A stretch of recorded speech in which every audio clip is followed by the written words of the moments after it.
sorry අපි අද එදා ගිය සතියේ රිසර්ච් ක්ලාස් එක වෙනුවෙන් කරන්නේ. එතකොට මම දැක්කෝ වගේ අපි ඉගෙන ගන්න ඕන දැන් අපි කරන මුදල් ප්‍රතිපත්ති රාමුව මොකක්ද අපි මොනවද කරන්න කියන එක. දැන් අපි මෙච්චර දවසක ඉගෙන ගත්තා මුදල් ප්‍රතිපත්ති කියන්නේ මොකක්ද, මුදල් ප්‍රතිපත්ති රාමු ගොඩක් තියෙනවා කියලා ඉගෙන ගත්තා. ලංකාව මුදල් ප්‍රතිපත්තිය විදිහට මේ කරන දේවල් ඉගෙන ගත්තා. මුදල් ප්‍රතිපත්තිය උපකරණ ටික ඉගෙන ගත්තා. පහුගිය කාලේ අපි මොනවද කරේ කියලාත් අපි ඒ උපකරණ ඉගෙන ගන්න අතරේ ඉගෙන ගත්තා. අද දවසේ මම ඔයගොල්ලන්ට උත්සාහ කරන්නේ දැන් ඔයගොල්ලෝ එදා මම කිව්වා වගේ මුදල් ප්‍රතිපත්ති රාමු ඉගෙන ගනිද්දී මම මේ නම්‍යශීලී උද්දම ඉලක්කරණය ගැන උගන්වනවා කියලා. sorry නම්‍යශීලී උද්දම ඉලක්කරණය කියන්නේ මොකක්ද? ඇයි අපි එහෙම දෙයක් පාවිච්චි කරන්නේ කියන කාරණය තමයි අද දවසේ ඉගෙන ගන්න යන්නේ. ඒතකොට ලබන සතියේ අපි තව දවස් දෙකක් එතකොට තියෙනවා මේ ඉරිදයි ඊළඟ ඉරිදයි. ඒ දවස් දෙකේ අපි අවසානට පහුගිය වාර අවස්ථා දෙකකදී තිබුණු පේපර්ස් ටික කතා කරන්න පුළුවන් වෙනවා. right? එතකොට ඒකත් එක්ක පේපර්ස්ත් එක්ක අපි ඉගෙන ගමු අනිකුත් රටවල් වල මුදල් ප්‍රතිපත්ති. මොකද ඒක ප්‍රශ්නයක් විදියට තියෙන හින්දා. right? ඔයගොල්ලෝ අහලා තියෙනවානේ හැමෝම වගේ මේ උද්දමන ඉලක්කරණ රාමුව කියලා වචනයක් නේ අහලා තියෙනවා. දැන් අපි මේක මම රිෆ්‍රෙෂ් කරන්න දාගත්තේ. ඔයගොල්ලන්ට මතක ඇති. අපි මුදල් ප්‍රතිපත්ති රාමුව කියන්නේ මොකක්ද කියලා මේක මුදල් ප්‍රතිපත්ති වෙලාව ඉගෙන ගත්තා. මුදල් ප්‍රතිපත්ති රාමුව කියන්නේ අපි දැන් බාසුන්නේ පුටුවක් මේසයක් හදන්න යම් කිසි ආකාරයක ක්‍රියාපිටියක් තියෙනවා වගේ එයාට උපකරණ ටිකක් තියෙනවා. එයා කරන්න ඕන ක්‍රියාපිළිවෙලක් තියෙනවා. ඒ වගේ ඕනම කෙනෙකුට යම් කිසි කාර්යයක් සාර්ථක කරගන්න ක්‍රියාත්මක වෙන ක්‍රමවේදයක්. එතකොට මුදල් ප්‍රතිපත්තියට සමස්තයක් විදිහට ක්‍රියාත්මක වන ක්‍රමවේදයක් තියෙනවා. right? එතකොට අපි පළවෙනියටම තියෙන්නේ අපි ඕගොල්ලෝ හැමෝම ඔළුවේ තියාගන්න අපේ අවසාන අරමුණ මොකක්ද කියන කාරණේ. අවසාන අරමුණ වෙන්නේ මිල ස්ථායීතාවය. හරි? අඩු සහ අස්ථායී යගයකින් උද්දමනය පවත්වා ගැනීම. එතකොට ඒක ළඟා කරගන්න තමයි අපි මේ පහුගිය සති දෙකේ ඉගෙන ගත්ත උපකරණ පාවිච්චි කරන්නේ. එතකොට අපි මේ උපකරණයි මේ අපේ අරමුණ කරා යන ගමනටයි අතර පරතරයක්, ඒ කියන්නේ කාලයක් තියෙනවා. අපිට ඒකට කියනවා මොනිටරි පොලිසි ලැග් එක කියලා. හරි? අපි ට්‍රාන්ස්මිෂන් ලැග් එක කියලා. එතකොට අපි අද දවසේ මුදල් ප්‍රතිපත්ති උපකරණ පාවිච්චි කරලා ආර්ථිකයට යම් කිසි ආකාරයක වෙනස් කිරීමක්, මුදල් ප්‍රතිපත්ති උපකරණ ඒ කියන්නේ පොලි අනුපාතික වෙනස් කිරීමක් හෝ SRR වෙනස් කිරීමක් හෝ වෙන ඕනෑම විදිහේ මුදල් ප්‍රතිපත්ති උපකරණයක් පාවිච්චි කළා මුදල් ප්‍රතිපත්ති තීරණයක් ගත්තොත් එහෙම ඒ තීරණයේ අවසාන අරමුණ කරා යන්න යම්කිසි කාලයක් තියෙනවා. ඒක තමයි ට්‍රාන්ස්මිෂන් ගැප් එක කියලා කියන්නේ. සම්ප්‍රේෂණ වෙනකන් අවසානයේ වෙනකන් තියෙන පරත. ලංකාවේ වගේ රටවල් වලට අපි කියනවා මේක මාස 12ත් 24ත් අතර කාලෙක. මාස සමහරට ඒ කියන්නේ ඇවරේජ් එකක් විතර ගත්තොත් මාස 18ක් විතර එන්න පුළුවන් කියලා. නමුත් සමහර අවස්ථා තියෙනවා මුදල් ප්‍රතිපත්ති උපකරණ පාවිච්චි කරලා එච්චර කාලයක් බලාගෙන ඉන්න ඕනේ නැහැ අවසාන අරමුණ කරා ළඟා වෙන්න ඒ ආර්ථිකයේ ක්‍රියාත්මක වෙන විදිහත් එක්ක. එතකොට ඊට ඉක්මනින් මාස කිහිපයක් ඇතුළත ළඟා වෙන්න පුළුවන්. right? නමුත් මෙන්න මේ අපි මේ උපකරණ ටිකයි අරමුණු ටිකයි කොහොමද මේ ක්‍රියාත්මක වෙන්නේ කියන ක්‍රමවේදය අපි එක ආකාරයෙන් ඉගෙන ගන්නත් මුදල් ප්‍රතිපත්ති රාමු ලෝකේ තියෙනවා. කොට මම එදා ඔයගොල්ලන්ට කිව්වා මතක ඇති මම උදාහරණයකට ගත්ත ක්‍රිකට් ටීම් එක ඉන්දියාවයි ලංකාවයි ගත්තොත් ඒ අපේ අප්‍රෝචස් දෙකකට යන්නේ. මේ දැන් කාලේ නෙවෙයි මම ඉස්සර කාලේ කතා කරා. එතකොට ඕස්ට්‍රේලියාව වෙස්ට් ඉන්ඩීස් ගත්තොත් ඒගොල්ලොන්ගේ හැබැයි අවසාන අරමුණ ජයග්‍රහණය කිරීම. ඒකට යන ක්‍රමවේදය වෙනස් කරන්න පුළුවන්. අන්න ඒ වගේ තමයි මුදල් ප්‍රතිපත්තියත් මම කිව්වේ විවිධ රටවල් විවිධ විදිහේ මුදල් ප්‍රතිපත්ති රාමු අනුගමනය කරනවා. එතකොට මේක ඔයගොල්ලෝ ඉගෙනගෙන තියෙන්නේ මේක ස්ලයිඩ් එක මීට කලින්. හරි. එතකොට විනිමය අනුපාතික මම මේකින් එක අපි ඉගෙන ගත්තා. තොර උද්දමන ඉලක්කකරණයක් මේ තමයි ලෝකයේ දැනට භාවිතා වන අති බහුතරයක් රටවල් පාවිච්චි කරන පොදු මුදල් ප්‍රතිපත්ති රාමු උද්දමන ඉලක්කකරණය. right? මොකක්ද මේ උද්දමන ඉලක්කකරණය කියන ඉස්සෙල්ලා අපි මේක එකපාරම බිහි වෙච්ච දෙයක් නෙමෙයි, කාලයක් යනකොට තමයි. එතකොට උදාහරණයකට ඔයගොල්ලන්ට මතක ඇති අපි ලංකාවේ මුදල් ප්‍රතිපත්ති ගැන ඉගෙන ගන්නදීත් ඉගෙන ගත්තා. මේ 1980 ඉඳන් අපි මුදල් සමස්තයන් තමයි මුදල් ප්‍රතිපත්ති රාමු විදියට මුදල් සමස්තයන් ඉලක්ක කිරීමක් සිද්ධ කරේ. එතකොට මේ කොළ පාටින් මේ මැප් එකේ තියෙන්නේ තවදුරටත් මේ මුදල් සමස්තයන් ඉලක්ක කරන රටවල්. එතකොට ඉස්සර කොළ පාටට තිබුණු රටවල් ඇමරිකා එක්සත් ජනපදය ගත්තොත් ජර්මනිය, යුරෝපයේ ගොඩක් රටවල් ඒගොල්ලෝගේ මුදල් ප්‍රතිපත්ති රාමුව විදියට පාවිච්චි කරේ මුදල් ඉලක්කකරණය. කොට 1989න් පස්සේ තමයි උද්දමන ඉලක්කකරණය අපේ මේ නවසීලන්තයෙන් පටන්ගෙන උද්දමන ඉලක්කකරණය කරා ළඟා වෙන්නේ මේ ලෝකේ රටවල්. එතකොට අපි ඔයගොල්ලෝ මේ ඇමරිකා එක්සත් ජනපදයේ මේ වෙනත් කියලා මේ වෙන පාටකින් තිබුණාට ඒගොල්ලෝ ඍජුවම කියලා නෑ මම උද්දමන කරනවායි කියලා. ඒකට හේතුව තමයි ඒගොල්ලොන්ගේ මැන්ඩේට් එක.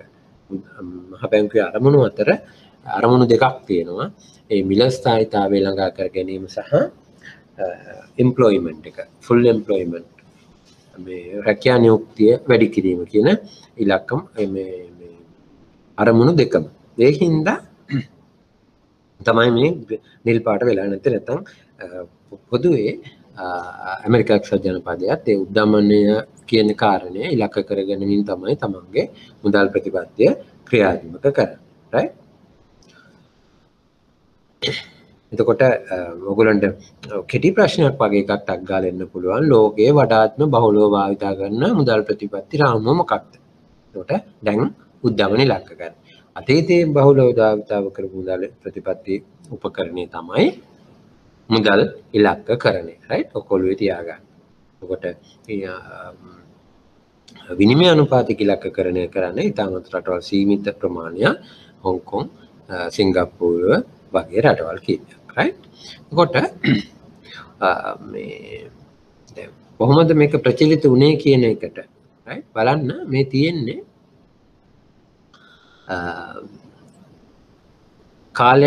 කාලයත් එක්ක ටයිම් සීරීස් එකක් තියෙන්නේ. ඒ රටවල් මේ කොහොමද මේ වෙනත් මුදල් ප්‍රතිපත්ති උපකරණ වලින් අයින් වෙලා උද්දමන ඉලක්කකරණයට එන්නේ කියන එක. right? එතකොට මේ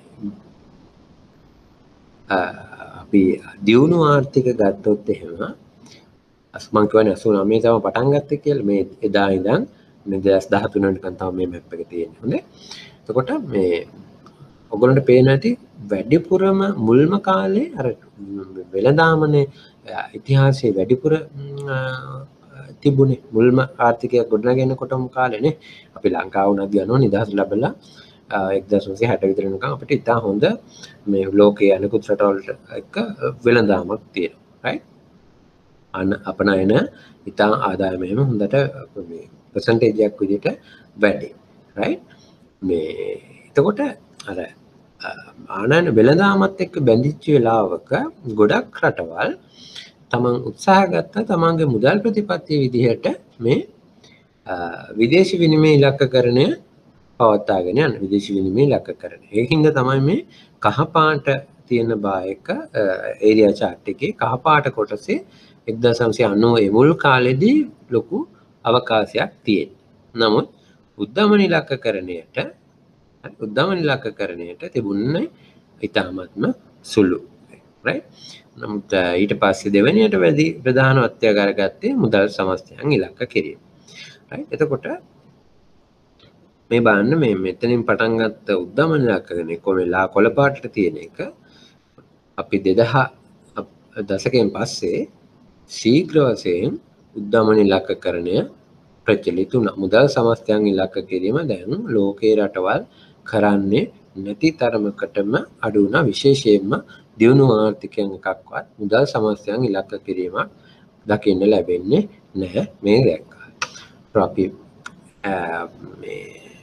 මේ වෙනත් ගොඩ ඇතුළේ ඉන්නවා උද්දමන ඉලක්කකරණය කරමින් අර මේක එක්සත් ජනපදයේ වගේ තවත් බහුවිධ මේ අරමුණු මහ බැංකුවේ තියාගෙන යනවා. ඒ හින්දා තමයි මේ විනත් කොටස ටිකක් ලොකු වෙලා තියෙන්නේ. උද්දමන ඉලක්කකරණය ප්‍රධාන එකක් කරගෙන ඊට අමතරව තව එකක්කුත් තියෙනවා. එතකොට අර සමස්තයක් වශයෙන් ඒගොල්ලෝ උද්දමන ඉලක්කකරණය කරන රටක් නොවේ හින්දා මේ කොටසට වැටෙන්නේ නැහැ. ඒකට අපි නැගියන ආර්ථිකයක්. හරි. එතකොට අපි වැටෙන්නේ මෙන්න මේ කොටට. right? එතකොට ඒකේ බලන්න. ඒකේ තව දුරටත් මුදල් සමස්තයන් ඉලක්ක කිරීම රටවල් තියෙනවා. right? මුදල් සමස්තයන් ඉලක්ක කිරීම රටවල් තියෙනවා. නමුත් විදේශ විනිමය ඉලක්කකරණය එහෙම සෑහෙන්න අඩු වෙලායි තියෙන්නේ. හරි. ගොඩක් අඩු වෙලා තියෙනවා සාපේක්ෂ වශයෙන්.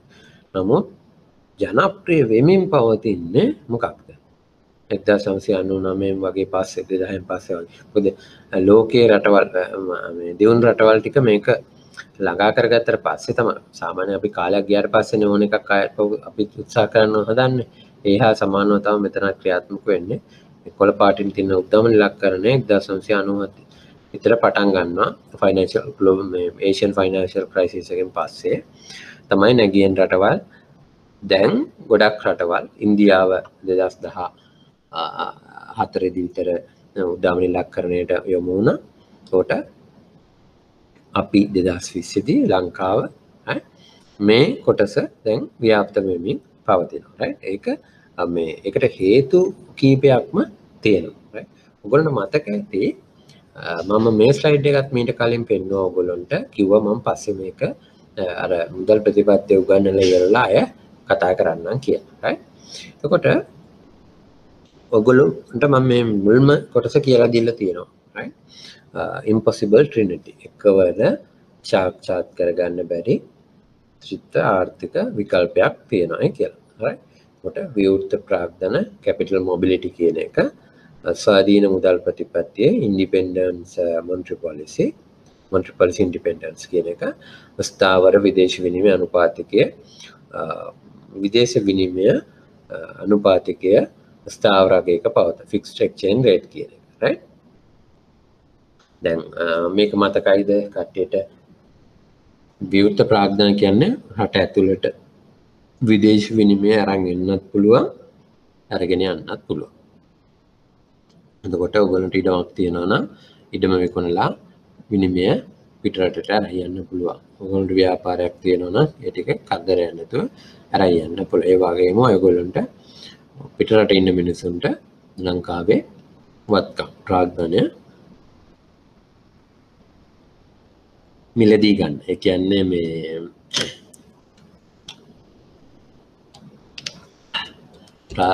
ඕනම රට ඇතුළට සල්ලි අරන් ඇවිල්ලා මේ ඉඩමක් ගන්න, අපාර්ට්මන්ට් එකක් ගන්න, කැපිටල් ඉන්වෙස්ට්මන්ට් කරන්න වගේ රට ඇතුළට සල්ලි එන්නයි, රට ඇතුළෙන් විදේශයට රටින් එළියට විදේශ විනිමය යන්නයි නිදහස දීලා තියෙනවා කියන එක තමයි විවෘත ප්‍රාග්ධන ගිණුම කියන්නේ.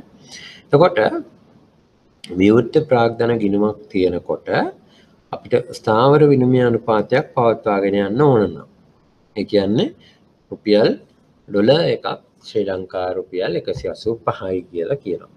අන්න ඒක තමයි ස්ථාවර විනිමය අනුපාතය. අපි මොනවා වුණත් වෙළඳ පොලේ 185ට තියාගන්නවා. right? එතකොට ඒක ස්ථාවර විනිමය අනුපාතකය. අන්න එහෙම තියාගන්න නම් රට ඇතුළට සල්ලි එන්නත් පුළුවන්, රටෙන් එළියට යන්නත් පුළුවන් වෙලාවක ස්ථාවර විනිමය අනුපාතිකයක් තියාගන්න නම් අපිට කැප කරන්න වෙනවා අපේ ස්වාධීන මුදල් ප්‍රතිපත්තිය කියන එක. right? ඒ මොකද ඔයගොල්ලන්ට ස්ථාවර විනිමය අනුපාතිකයක් පවත්වාගෙන යන්න බෑ. අපි කැපිටල් account එක open කරලා තියලා ඒ වගේම ස්වාධීනව මුදල් ප්‍රතිපත්තිය ක්‍රියාත්මක කරනවා. ඩොලර් රට ඇතුළට ආවොත් ඒ කියන්නේ ඩොලර් සැපයීම වැඩි වුණා විනිමය අනුපාතිකය අධි ප්‍රමාණය වෙන්න උත්සාහ කරනවා. රට ඇතුළෙන් ඩොලර් එළියට යනකොට එහෙම නැත්නම් ඩොලර් ඉල්ලුමක් වැඩි වෙනකොට විදේශ විනිමය අනුපාතිකය අව ප්‍රමාණය වෙන්න බලපාන. එතකොට ස්ථාවරවක් තියාගන්න නම් සෙන්ට්‍රල් බැංකුවට සිද්ධ වෙනවා මුදල් ප්‍රතිපත්තිය අමතක කරලා විනිමය අනුපාතිකය රඳවා ගන්න පුළුවන් විදියට සල්ලි මේ ඩොලර් මාකට් එකට නිදහස් කරන්නයි වැඩිපුර ආපු වෙලාවක ඒ ටික මාකට් එකෙන් මිලදී ගන්න දෙකම කරන්න පුළුවන් වෙන්න ඕන. එතකොට ඒක කරන්න නම් මොකද වෙන්න ඕනේ අපි? ඉතා විශාල අපේ සංචිත ප්‍රමාණයක් තියෙන්න ඕන. right? එතකොට මොනම වෙලාවකවත් අපිට තව එක මම අනිත් පැත්තත් කියන්නම් අපිට විවෘත ප්‍රාග්ධන ගිණුමකුයි ස්වාධීන මුදල් ප්‍රතිපත්තියයි ක්‍රියාත්මක කරන්න පුළුවන් ස්ථාවර විදේශ විනිමය අනුපාතයක කියන එක අයින් කරලා. එතකොට වෙළඳපොළ මත තීරණය වන විනිමය අනුපාතිකුත් එක්ක ප්‍රාග්ධන ගිණුම විවෘත කරලා ස්වාධීන මුදල් ප්‍රතිපත්තියක් ක්‍රියාත්මක. දැන් එතකොට පහුගිය කාලේ මතකදී නෙමේ පහුගිය කාලේ ගොඩක් රටවල් මෙන්න මේ විවෘත ප්‍රාග්ධන ගිණුමයි ස්වාධීන මුදල් ප්‍රතිපත්තිය අතට ලංකාවත් ඔයගොල්ලන්ට රටවල් කීපයක් තියෙනවා මේ විවෘත ප්‍රාග්ධන ගිණුමයි ස්වාධීන ප්‍රතිපත්තියයි කියන ඒ පැත්තට වෙන්නේ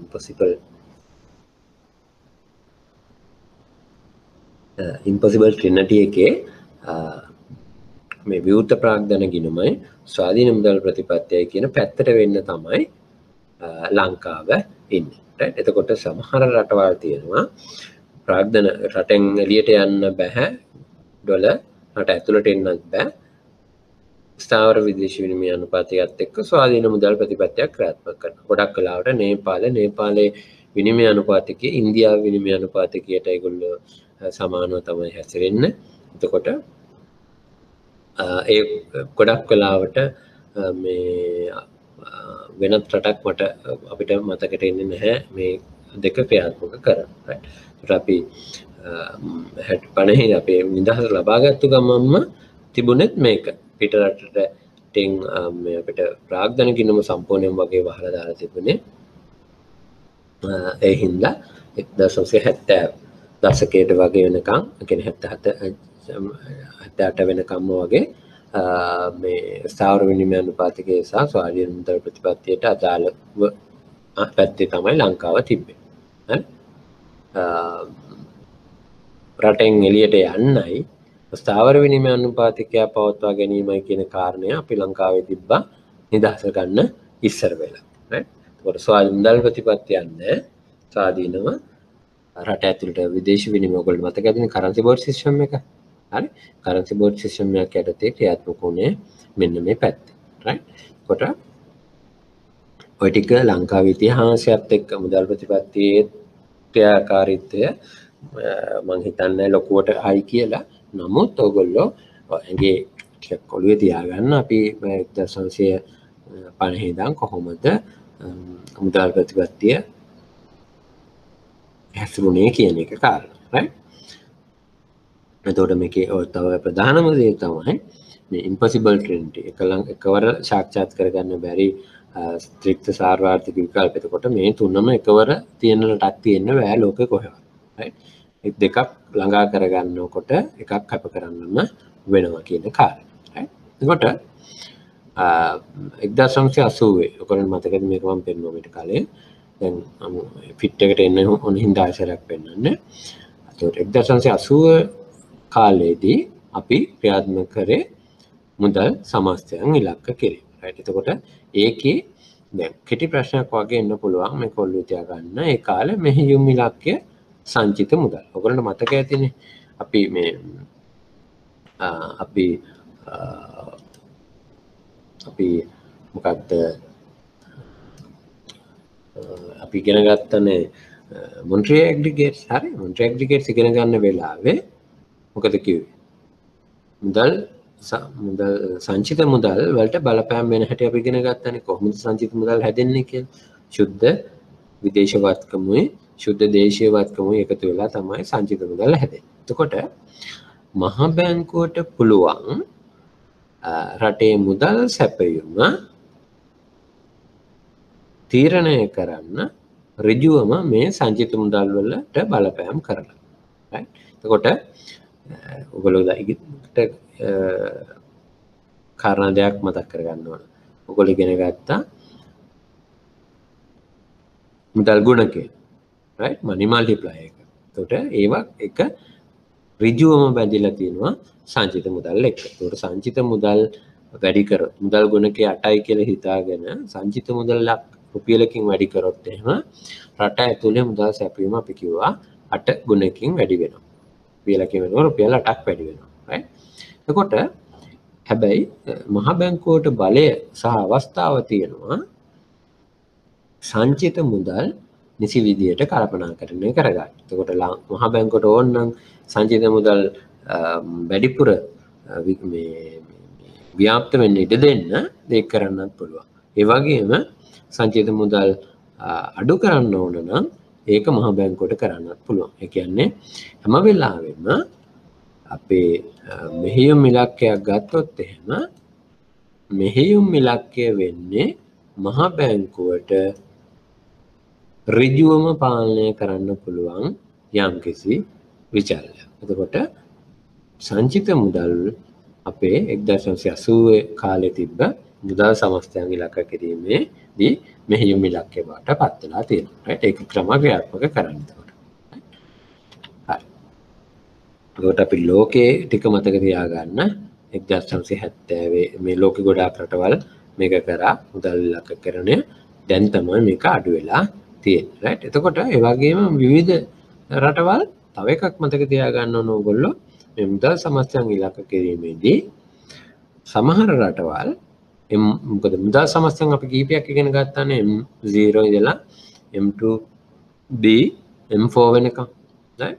ඒකට එක එක රටවල් මේ එක එක විදිහේ මුදල් සමස්තයන් තමන්ගේ රටේට අනුව right? රටේ ආර්ථික ක්‍රියාකාරීත්වයට අනුව විවිධ ආකාරයේ මුදල් සමස්තයන් ඉලක්ක කිරීමක් සිදු කරලා තියෙනවා. ඒත් සමහර රටවල් සංචිත මුදල් වෙන්න පුළුවන්, සමහර රටවල් M1 වෙන්න පුළුවන්, තවත් රටක් M2 අපි වගේ වෙන්න පුළුවන්. එහෙම නැත්නම් ඊට ඉස්සරහා ගිහිල්ලා M4 හරි M5 හරි වගේ ඒ කියන්නේ ඉලක්කම් වැඩි වෙන්න M අගය වැඩි වෙන්න මොකද්ද වෙන්නේ?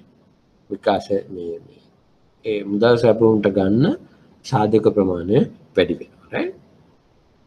නමුත් අපිට අර මේ ප්‍රශ්නයක් තිබුණා ඉතිහාසයේ මේ මුදල් සැපයීමයි උද්දමනයයි අතර තියෙන පරතරය ගොඩක් වැඩි. හරි? අපි මේක ඉගෙන ගත්තා. එතකොට මේ කාරණා දෙකට හේතුවක් විදිහට තමයි අපි දැන් තියරි එකෙන් ඉගෙන ගත්තේ quantity theory of money එකයි අපි quantity theory of money එකේදී ඉගෙන ගත්තා මුදල් සහ උද්දමනය අතර ගොඩක් සමීප සම්බන්ධයක් තියෙනවා දිගු කාලෙදී කියලා. right?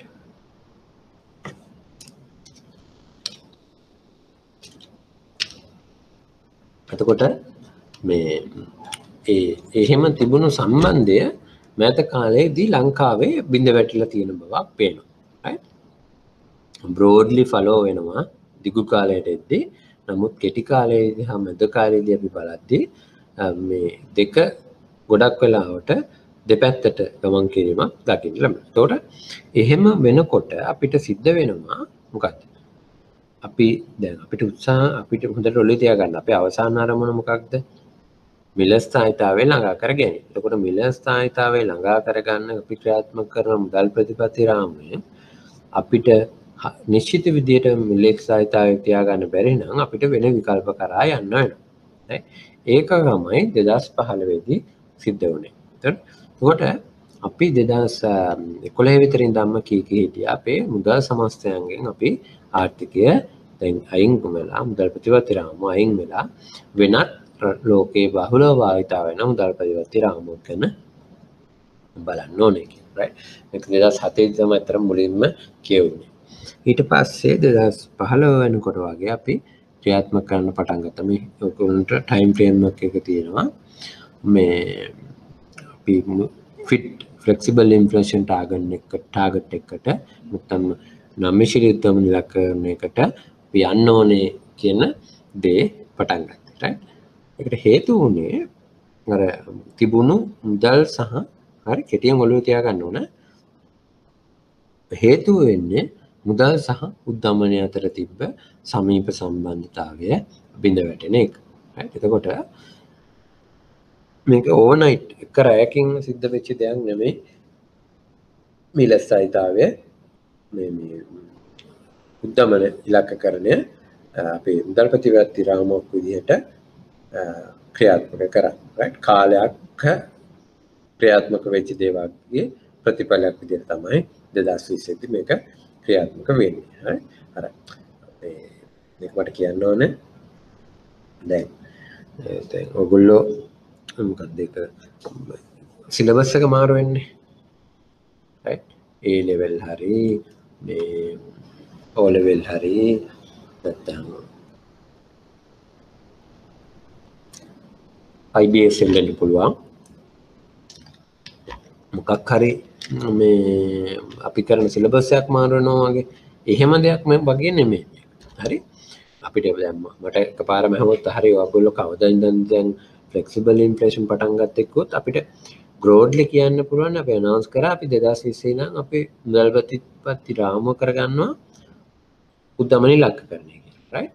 ඒකට අපි 15 ඉඳන් මේ 20 දී කරන වෙනස්කමට ටිකෙන් ටික පියවර තිබ්බා. නේද? එතකොට අර සංක්‍රාන්තික අවධියක තමයි 15 ඉඳන් 20 විදිහට එන්නේ. ඒ කාලය තුල මුදල් ප්‍රතිපත්ති රාමුවේ අපි මුදල් සමස්තයන් ඉලක්ක කිරීමේ ලක්ෂණක් තියෙනවා. උද්දමන ඉලක්ක කිරීමේ ලක්ෂණක් තියෙනවා. රයිට්. මට ඔකට කියන්න ඕන වෙන්නේ අර එකපාරම මේ ඉලක්ක ඇඳලා මට මෙන්න මේක තමයි මුදල් ප්‍රතිපත්ති රාමුව මෙන්න මේ මාසේ 2 වෙනිදා ඉඳන් අපි මුදල් ප්‍රතිපත්ති රාමුව අපේ ෆිට වෙන්න පටන් ගත්තා කියලා එහෙම කියන්න හැකියාවක් ලැබෙන්නේ නැහැ. රයිට්. එහෙම කියන්න හැකියාවක් ලැබෙන්නේ නැහැ. කොට මේ ඒකයි එතකොට මේක ඔයගොල්ලන්ට කියද්දී ඒක තේරුම් ගන්න පුළුවන් මේ උද්දමනය ඉලක්ක කිරීම රටක් වෙන්න නම් අපිට ආයතනික වශයෙන් නෛතික වශයෙන් යම් යම් ආකාරයේ අපි ක්‍රියාත්මක වෙමින් පවතිච්ච දේවල් වෙනස් කරන්න සිද්ධ වෙනවා. එතකොට අපි බලමු නිකන් මොන වගේ කරුණු ටිකක්ද කියලා. ඒතර 1997 දී තමයි මුලින්ම අපේ ඒ කාලේ තිබුණ නැහැ ඇත්තටම මේ MPC ඔය දැනට ක්‍රියාත්මක වෙන කිසිම ආකාරයක් මුදල් මණ්ඩලයේ හිතල් තමයි මුදල් ප්‍රතිපත්ති තීරණ ඒ වෙලාවේ ගන්න. රයිට්. ඊට පස්සේ ඔයගොල්ලන්ට මතක ඇති 2000 දී අපිට එනවා විනිමය අනුපාතිකේ foreign exchange crisis එක. රයිට්. එතකොට ඒකට ප්‍රතිඵලයක් විදිහට එච්චර කාලයකට අපි තිබුණේ කළමනාකරන manage floating කළමනාකරණය කරමින් මේ පාවෙන්න දීපු පාලිත විනිමය අනුපාතය. නම් මොකක්ද ඒකට manage floating කියන එකට සිංහල වචනේ නෑ. බලමු මතකද කාට හරි manage floating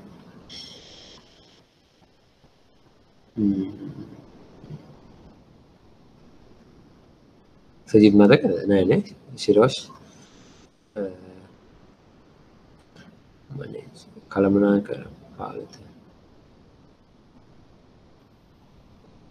ඒ කියන්නේ සම්පූර්ණයෙන්ම ෆික්ස් කරලත් නෑ යම් කිසි හඳුනාගත්ත බෑන්ඩ් එකක් ඇතුලේ කළමනාකරණය කරමින් පැවතුනේ. රයිට්. එතකොට 100 දැන් ගන්නකො දැන් නම් ඉලක්කම ගත්තොත් 185ම තියන්නේ නැහැ.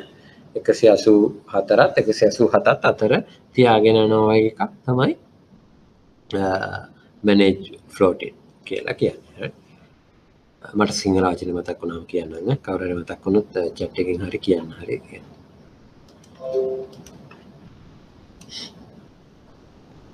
ඊට පස්සේ මේ 2002 දී කරේ අපි දැන් ඔයගොල්ලන්ට මතක ඇති මුදල් නීති පනත වෙනස් කරන්න පටන් ගත්තා.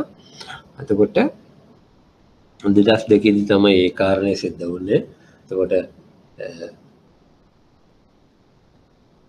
ඉතින්දි තමයි මහ බැංකුවේ අරමුණු ඔය අපි 1950 ඉඳලා තිබුණු සංවර්ධන අරමුණුයි ස්ථායීකරණ අරමුණුයි කියන දෙකම අපි නැවත වතාවත් මේ සාකච්ඡාවට ලක් කළා. මේ ස්ථායීකරණ අරමුණු දැන් පවතින ආර්ථික සමිල ස්ථායීතාවය මූල්‍ය පද්ධති ස්ථායීතාවය කියන අරමුණු දෙක අපේ මුදල් ප්‍රතිපත්ති අරමුණු බවට මහ බැංකුවේ අරමුණු බවට ක්‍රියාත්මක කරේ. right? එතකොට ඒක ෆයිල් පොඩක් අර ස්ට්‍රීම් කර ගැනීමක් සිද්ධ වෙනවා. ඊට අමතරව මුදල් සමාජිකයන් මේ සංඛ්‍යාව 5ක් කරලා අලුතෙන් එළියේ ගන්නවා විධායක මේ මුදල් මණ්ඩලයට ජනාධිපතිතුමාගේ බලයෙන් පත් කරන්න පුළුවන් 3 දෙනෙක්. ඒ වගේම ඔය දැන් අපි කතා කරන මුදල් ප්‍රතිපත්ති කමිටුව මොන්ට්‍රී පොලිසි කමිටි ඒ කියන්නේ මුදල් මණ්ඩලයට මේ මුදල් මණ්ඩලයට අපි මේ රෙකමෙන්ඩේෂන් අපේ මුදල් ප්‍රතිපත්තිය මොකක්ද වෙන්න ඕනේ කියලා නිර්දේශයන් දෙන කමිටුව. right? අපි එදා ඉගෙන ගත්තා. ඒක පිහිටවීම සිද්ධ කරන්නේ 2002 අවුරුද්දේ. right? ඊට පස්සේ මේ දැන් අපි අද ගිය සති ඉගෙන ගත්ත මුදල් ප්‍රතිපත්ති පොලි අනුපාතික එහෙම භාවිතයට ගන්න ඒවා හඳුන්වා දෙන්නේ 2002 2003 කාලෙදී. right? එතකොට ඒක ලොකු මේ මෙච්චර කාලයකට මහ බැංකුව අපි 1950 ඉඳන් 2000 වෙනකම් ක්‍රියාත්මක කරපු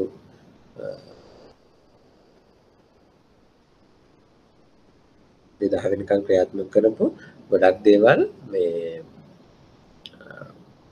වෙනස් විදිහකට right? අපි සම්ප්‍රදායිකව අපි මුදල් ප්‍රතිපත්ති රාමුව විදිහට මුදල් සමස්තයන් ඉලක්ක කිරීම කරගෙන ඇවිල්ලා ඒ හැමදේම ආයතනික විදිහට වෙනස් කිරීමක් පටන් ගත්ත දෙයක්. ඒකට 2002 දී ලොකු චේන්ජ් එකක් Java සම්පන්න වෙනස් කිරීමක් ලක් වුණා. right? ඊට පස්සේ මොකද වුනේ?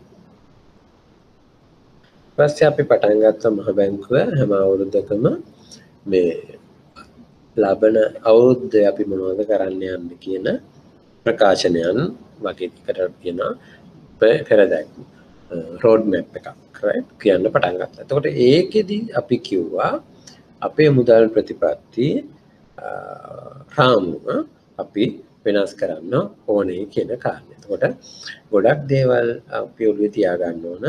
අපිට සමහර දේවල් තියෙනවා overnight ලොකු changes කරන්න බෑ. ඒක ඇවිල්ලා ඔයගොල්ලන්ට වෙළඳ පොලට එක shock එකක්. right? එතකොට ආර්ථිකයේ යම් කිසි ආකාරයක ක්‍රියාකාරකමක් හින්දා ආර්ථිකයේ සාමාන්‍යයෙන් අපි එදිනදා වැඩ වෙන ප්‍රමාණය විදිහක් තියෙනවනේ. අන්න ඒකට ගැටලුවක් ඇති වෙන්න හැදුනොත් ඒකට අපි කියනවා ෂොක් එකක් කියලා ඉකොනොමියකට. right? එතකොට දැන් අපි මුදල් ප්‍රතිපත්තියේදී මෙන්න මේ ෂොක්ස් පිළිබඳ ඉතා ගැඹුරින් අපි සලකා බලනවා. ඒ කියන්නේ මුදල් ප්‍රතිපත්ති තීරණයක් හෝ යම් කිසි දෙයක් අපි මේ මුදල් ප්‍රතිපත්ති රාමුවක් වෙනස් කිරීමක් වෙන්න පුළුවන්. එහෙම නැත්නම් මුදල් ප්‍රතිපත්තිය යම් කිසි වෙනස්වීමක් වෙන්න පුළුවන්. ඒ වගේ දේවල් හරි අර වෙළඳ පොලට මේ කම්පනයක් වෙන විදිහට සිද්ධ කරන්න හොඳ නැහැ. හරි? එහෙම වුණොත් එන්නේ ඒකට අනපේක්ෂිත දේවල් ආර්ථිකය තුළ වෙන්න පුළුවන්. ඒගොල්ලන්ට එහෙම නැත්නම් ආයෝජකයන්ට තමන්ගේ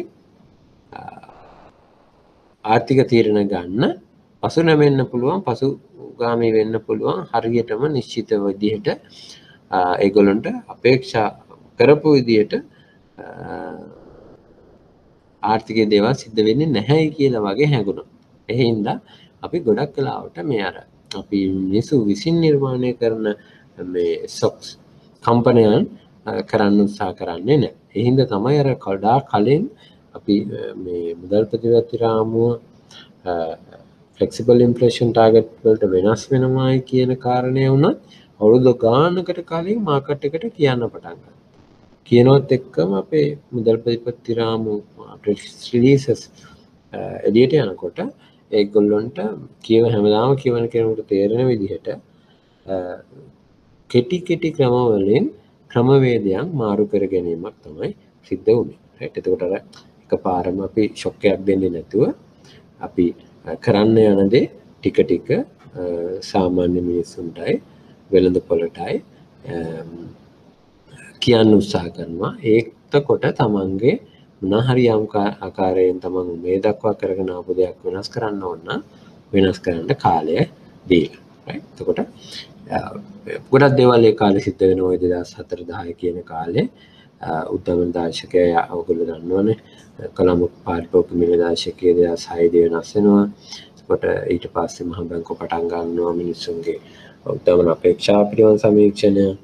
right ඊට පස්සේ අපේ 2010 17 කාලය තුල IMF එකෙන් ටෙක්නිකල් තාක්ෂණික සහයෝගය අරගෙන අපේ කණ්ඩායම මේ අනාගතයේ ආර්ථික தත්ත පුරෝගතනය කරන්නේ කොහොමද කියන පිළිබඳ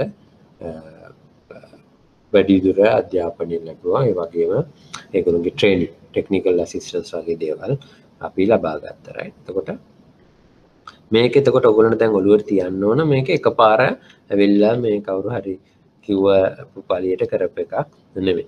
ගොඩක් වෙලාවට ওই දේශපාලන වේදිකාවට හැම මේ වගේ එකක් දැන් අරමුණක් මුදල් ප්‍රතිපත්ති රාමුව වෙනස් වීමක් ඔය වගේවා හරීම මේ අලුත් දේවල්නේ. right සාමාන්‍යයෙන් අපේ පත්තරයකවත් අපි දැකලා නැන්නේ. ඔයගොල්ලෝ මෙච්චර කාලයකට දැකලා නැති වෙත් එහෙම මුදල් ප්‍රතිපත්ති මාරු වෙන එකක් ගැන 2020 දී. හරි මේ ඒක වෙනම කතා කරන්න ඕන ප්‍රශ්නයක්. ආර්ථික ප්‍රශ්න වගේ දේවල් අපි ඇත්තටම මේ ළමයින්ට ඉගෙන ගන්න වගේ දේවල් නිවුස් වෙන්නේ නැහැ ලංකාවේ. හරි ගොසිප්ස් තමයි නිවුස් වෙන්නේ. ඒ හින්දා මේක අපි ඉගෙන ගන්නකොට විතරයි ඒ වගේ දෙයක් කියා ගන්න පුළුවන් වෙන්නේ. හරි මොකක්ද වෙන තැනක සාකච්ඡාවට ලක් වෙන්නේ නැහැ. කොට අපේ වෙනමම මේ මහ බැංකුව ඇතුලේ මොඩලින් යුනිට් එකක් හැදුවා ඉකොනොමෙට්‍රික්ස් වලින්. ඒගොල්ලෝ අපි software එකක් දාලා ආර්ථිකයේ දැන් ගොඩාක් high frequency right ඔයගොල්ලෝ දන්නවනේ Google data තියෙනවා දැන් high frequency data ගොඩක් වැඩි නේ. දැන් අපි දන්නේ හිතන්නේ නැති වුණාට අපි ගණනක් නැති වුණාට අපි ෆෝන් එක සාක්කුවේ දාගෙන හරි යනකොට දැන් ඔයගොල්ලෝ දැකලා ඇතිනේ මේ කොහෙද ගෝල් ෆේස් 1 හරි 1 ගෝල් ෆේස් වලට හරි නැත්නම් කොළඹ සිටි සෙන්ටර් එකට හරි එම්ආයි මෝල් එකට හරි කොහේ හරි තැනකට ඔයගොල්ලෝ ගියොත් Google එක අයිඩෙන්ටිෆයි කර ගන්නවානේ ඔයගොල්ලෝ මේ මෙතෙන්ට ගියයි කියලා නේ. එතකොට එහෙම ගිහිල්ලා ඒතොර ඒ දත්තර වාර්තාවක් විදිහට Google වෙබ්සයිට් එකට යනවා. හරි අපි කොහෙද යන්නේ මොකද කරන්නේ කියන එක.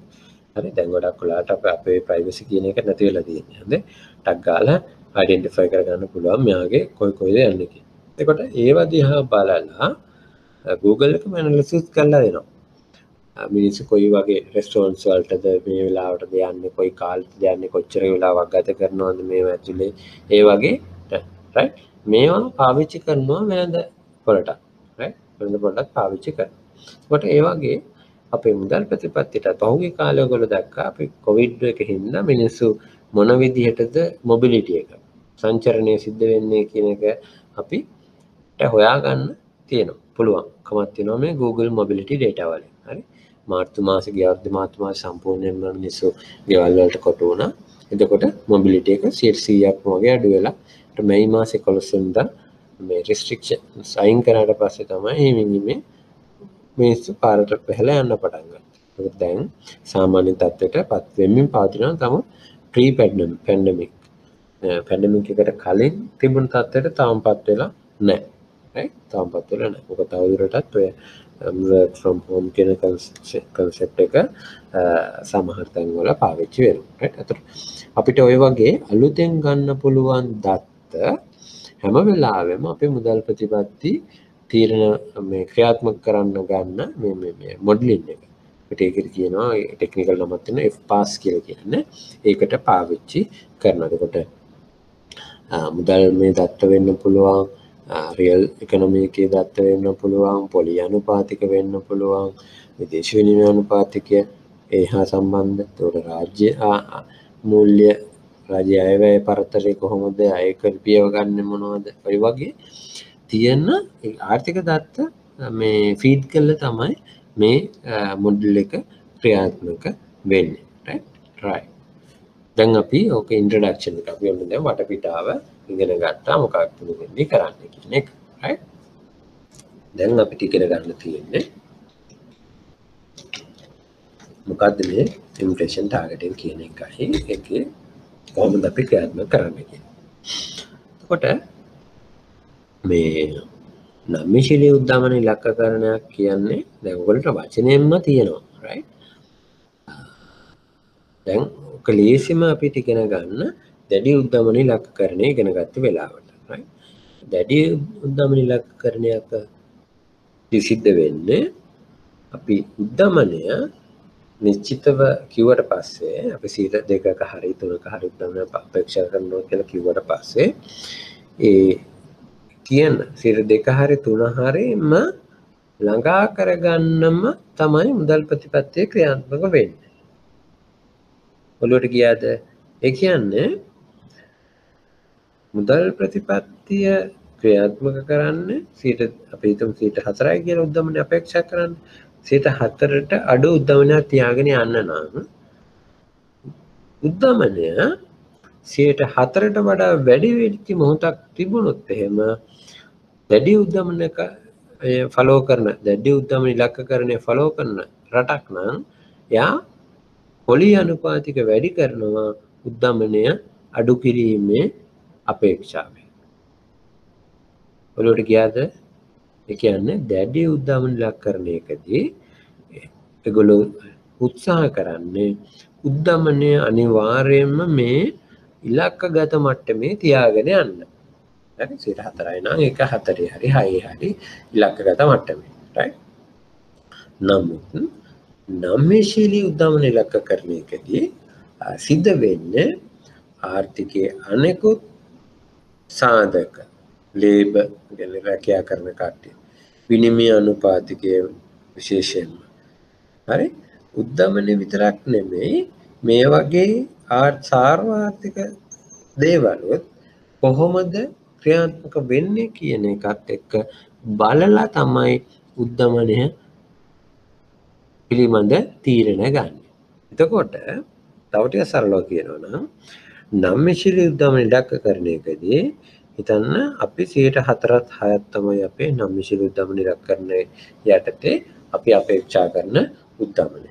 නමුත් ආර්ථිකයක දැන් අපි ආර්ථිකයේදී බලනකොට අපි අපේක්ෂා කරන 4ත් 6ත් අතර උද්දමනය අපි 5 තිබ්බා කියලා කාලයක් පුරාවට තියාගෙන යනවා. ඉටි ගමන් ඔන්න නියගයක් හරි මොකක් හරි ඇවිල්ලා උද්දමනය 6.5ක් වෙනවා. හරි? ඒ කියන්නේ අපේ ඉලක්කගත මට්ටමින් එළියට ගිහිල්ලා දැන් 4ත් 6ත් අතර නෙමෙයි තියෙන්නේ. එතකොට නම්‍යශීලී උද්දමන ඉලක්ක කරන රටක් නෑ. අනිත් පැත්තට ගමු.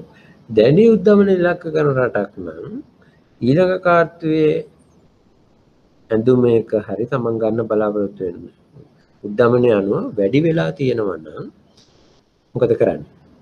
ටක් ගාලා උද්දමනය වැඩි මේ පොලි අනුපාතික වැඩි කරන්න උත්සාහ කරනවා දැඩි උද්දමන ඉලක්ක කරන රටක්.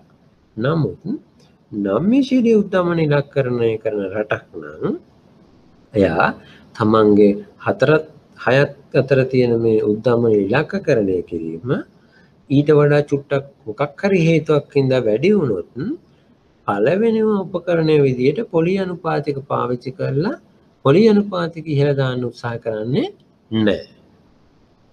ඒ ආර්ථිකය ඊට අමතරව හොයලා බලනවා දැන් මම උද්දමනය 6 වුණා 6 පැනලා මම 6ට වඩා වැඩියෙන් ගියා. නමුත් ඒකට මොනවද බලපාපු සාධකයි ආර්ථිකයේ සමස්තයක් විදිහට විදේශාංශයේ උද්දමන මේ විනිමය අනුපාතිකයේ හැසිරෙන්නේ කොහොමද?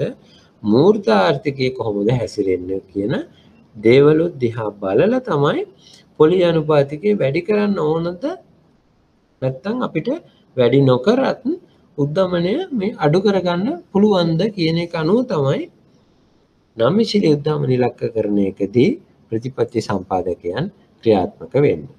ඒ කියන්නේ සෙන්ට්‍රල් බැංක් එක ක්‍රියාත්මක වෙන්නේ. එතකොට උද්දමනය ඉලක්ක කරාට තව සරලව කියනවා නම් උද්දමනය වැඩි වූ පමණින්ම පොලි අනුපාතිකය වැඩි කරන්න උත්සාහ වෙන්නේ නැහැ.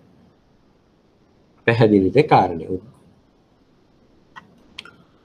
දිග වේලාවක් අරගෙන මම එක දිගටම කියලා කිව්වේ මේ නම්මිශිලි උද්දමනය ඉලක්ක කරන්න. මොකද මේක තමයි දැන් 2020 ඉඳන් අපි ක්‍රියාත්මක කරන්නේ. ඒකට පළවෙනි කණ්ඩායම තමයි මේ නම්මිශිලි උද්දමන ඉලක්කරණයක් එක්ක අපි ඉගෙන ගන්න.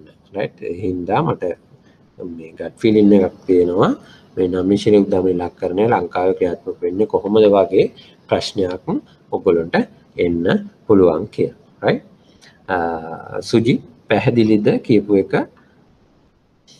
ඔව් සර් එතන දැන් සර් පැහැදිලි කරන්න වෙලෙස මේ අර උද්දමනයේ ඉලක්ක කරන ආර්ථිකයකට වඩා නම්මිශීලි උද්දමන ඉලක්කකරණයේදී ආර්ථිකයේ වෙනත් අංශයන් පිළිබඳව අවධානය යොමු කළා තමයි මේ ප්‍රතිපත්තිය ක්‍රියාවට නංවන්නේ කියන එක නේද? අන්න හරි. ඔව්. ඒකට තනිකරම උද්දමනයම විතරක් නෙමෙයි. උද්දමනයට බලපාන මේ අනිකුත් සාධක දිහා බලලා විශේෂයෙන්ම මූර්ත ආර්ථිකය උද්දමනයේ අඩු වැඩි වෙලාවක වුණත් මූර්ත ආර්ථික ක්‍රියාත්මක වෙන්නේ උතාමත්ම දුර්වල විදිහට නම් වෙන මොකක් හරි හේතුවක් හින්දා ඒ වගේ වෙලාවක පොලි අනුපාතික වැඩි කරන එක උද්දමනය අඩු කර ගන්නවට වඩා ආර්ථිකය අර නැවත යථා තත්ත්වයටපත් වෙන්න තියෙන අවස්ථාව නැති කිරීමක් වෙන්න පුළුවන්. එතකොට අපි පොලි අනුපාතික වැඩි කරන්නේ නැතුවම ඉන්නවා උද්දමන අපේක්ෂාවන් කන්ට්‍රෝල් කරන්න වගේ මොරාල් සුවේෂන් වගේ වෙන උපකරණයක් මේ ශිෂ්ට ප්‍රයෝග වගේ පාවිච්චි කරලා වෙන උපකරණයක් පාවිච්චි කරලා උද්දමනය අඩු කරගන්න උත්සාහ කරනවා. නමුත් පොලි අනුපාතික වැඩි කිරීම සිද්ධ නොකර ඉන්න පුළුවන්. අන්න ඒක තමයි මම කියන්න උත්සාහ කරන්නේ. අනිත් අයටත් පැහැදිලිද?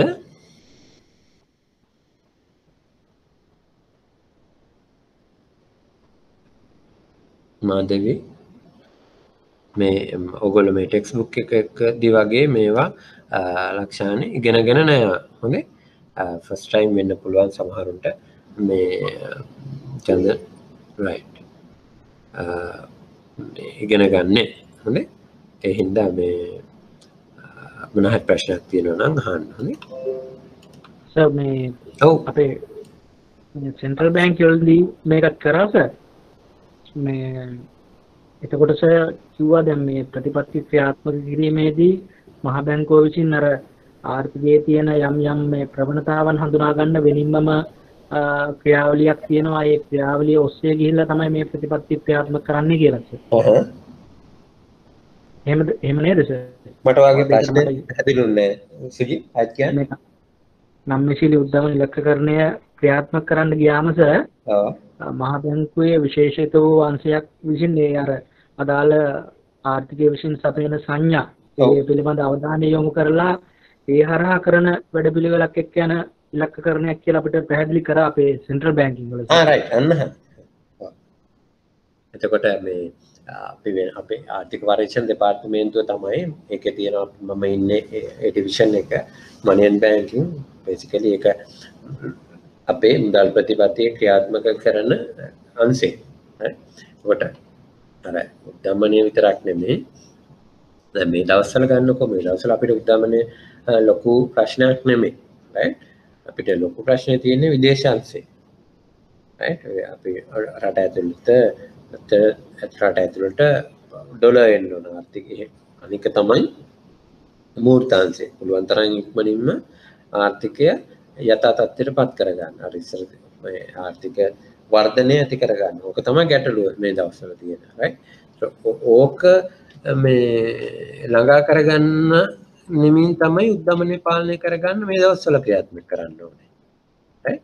ඒතකොට අපි උද්දමනය ඉලක්ක කිරීමේදී එකපාරම එක මාසක දෙක උද්දමනය වැඩි වුණා කියලා ටක් ගාලා කලබල වෙලා පොලි අනුපාතික වැඩි කිරීමකට උත්සාහ නොකරන්න පුළුවන්. නමුත් අපි දකිනවා නම් මේක එකපාරක එකක් නෙමෙයි පර්සිස්ටන්ට් විදිහට උද්දමනය තියෙන්න යන්නේ කියලා අන්න උද්දමනය එන්න කලින් ඒකට ලෑස්ති වෙන්න ඕන. මිනිස්සුන්ව ටෙක්ක කියන්න ඕන. ඔකට හොඳ උදාහරණයක් තමයි මේ සජිත් මට රට මතක් වෙන්නේ නැහැ මෙක්සිකෝ. මම මතක් කරලා කියන්න හොඳේ. අපේ අපිට ලෙක්චර් එකක් කරපු ඩෙපියුටි ගවර්නර් කෙනෙක් හිටියා ඒ රටේ රයිට් මට එකපාර වෙන්න යුගොස්ලාවියා ඒ වගේ නිකන් ටිකක් අමාරු මතක තියාගන්න ඕන රට. ඒගොල්ලෝ 2015 දී මතකද ඔයගොල්ලන්ට මේ අපේ ඔයිල් ප්‍රයිස් එක හොඳටම අඩු වුණා. හරි. ඔයිල් ප්‍රයිස් එක හොඳටම අඩු වුණාට පස්සේ දැන් ඩොලර් 20ට විතර අඩු වුණා. අපේ අර අලුත් ආණ්ඩුව ඇවිල්ලා 2015 මේ පෙට්‍රල් ඩීසල් ගොඩාක් අඩු කරේ. හරි. එතකොට මේ රට ප්‍රධානම ආදායම් මාර්ගය වුණේ විදේශ විනිමය ලබා ගැනීම තෙල් ආනයනය කරලා අපනයනය කරලා. හරි. එතකොට තෙල් මිල ගොඩාක් කඩාගෙන වැටෙනකොට මේ රටට එන්න ආදායම ගොඩක් අහිමි වුණා. හරි. මුදල ගොඩාක් ලොකුවට අව ප්‍රමාණය වුණා. right? ඒකේ ප්‍රතිඵලයක් විදිහට සියට ඉතා විශාල ප්‍රමාණයකින් භාණ්ඩවල මිල වැඩි වුණා. right? මේක ඇවිල්ලා ආර්ථික ක්‍රියාවලියක් තුලින් සිද්ධ වෙච්ච භාණ්ඩ මිල වැඩිවීම උද්දමනයක්. හොඳේ ආර්ථිකය කඩා වැටිලා ඒකෙන් වෙච්ච දේ. ඒකට මහ බැංකුව ඒ වෙලාවේදී වෙන්න ඉස්සෙල්ලාම මිනිස්සුන්ට කිව්වා මෙන්න මේ විනිමය අනුපාතිකයේ ප්‍රශ්නයක් ඇවිල්ලා අපිට මෙන්න මේ කාල සීමාවේදී උද්දමනය අපි බලාපොරොත්තු වෙන 2% හරි 4 හරි තියාගන්න බෑ 10ට 15ට යනවා. නමුත් මාස අවුරුදු දෙකක් ඇතුළත නැවත යථා තත්ත්වයට එනවා කියන්නේ. ඇත්තටම අර මහ බැංකුව කල්පනය කරා වගේම පුරෝකථනය කරා වගේම ඒක සිද්ධ වෙනවා. නැවත තෙල් මිල සාමාන්‍ය තත්ත්වයට පත් වුණාට පස්සේ ඒගොල්ලන්ට රටට ආදායමක් ලැබිලා අර අපු ප්‍රෙෂර් එක එහෙම් පිටින්ම නැති වෙනවා. ඒක ඒ හින්දා ඊට වඩා කලින් මොකද වෙන්නේ?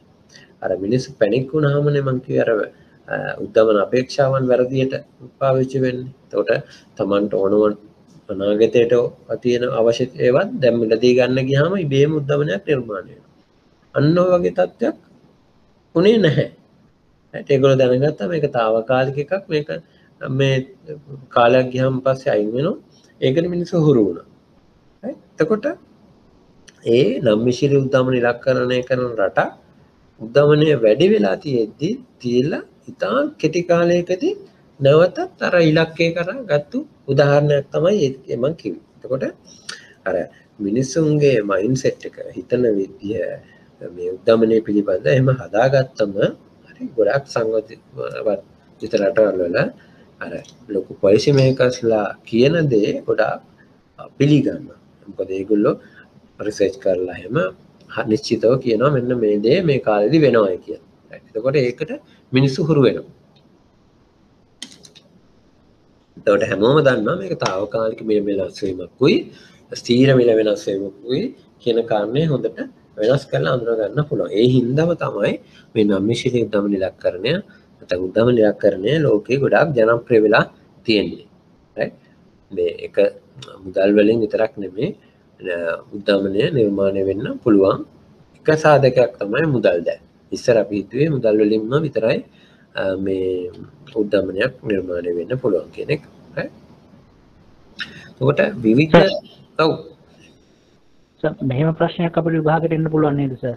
දැන් නම්මිශිලි උද්දමන ඉලක්ක කරන රාමුව ප්‍රතිපත්තිය ක්‍රියාත්මක කිරීමේදී ආර්ථික ස්ථායීතාවය කියන අරමුණත් එක්ක මේක පොඩ්ඩක් මේ ගැටෙනවනේ සර්.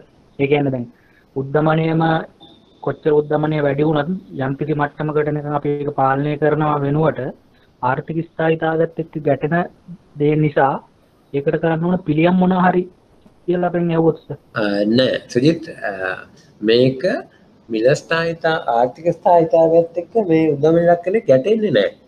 හරි මම කිව්වේ අපි ගොඩාක් දැන් උද්දමන ඉලක්ක කරන රටක් අපි 4% උද්දමනය ඉලක්ක කරනවා කියලා එයා 5 6 ආවට ප්‍රශ්නයක් නැහැ. ඒක කෙටි කාලයකට ආවට ආපහු යනවා. හැබැයි එහෙම අපි උද්දමන ඉලක්කරණය කරන රටක් උද්දමනය 12ට 10ට ගියොත් එතකොට අර මම එක්කෝ අර වගේ විශේෂ හේතුවක් හින්දා වෙළඳපොළට කියන්න ඕන මේ වගේ කාලයක තමයි හින්දා විතරයි මේක මෙන්න මේ කාලේදී ඉවර වෙනවා කියන්නේ. right? එහෙම නැතිව එහෙම හේතුවක් නැතිව දැන් ලංකාව ගන්නකො දැන් අපි හිතන්න අපි දැන් 4යි 6යි අතර තමයි උද්දමන ඉලක්කකරණය කරන්නේ. එහෙම තිබිලා ලබන මාසේ උද්දමනය 7ක් වෙලා ඊළඟ මාසේ 8ක් වෙලා ආය දැන් හිමීට 9ක් වෙලා ඉඳිද්දී අපි උද්දමන ඉලක්කරණය කරනවා. හැබැයි ආර්ථිකය වර්ධනය වෙලා නැති හින්දා අපිට මොකක් කරන්න බෑ කියලා වගේ එකක් කියන්න බෑ. එතකොට අපි උද්දමනය අඩු කරන්න ක්‍රියාත්මක වෙන්න ඕන.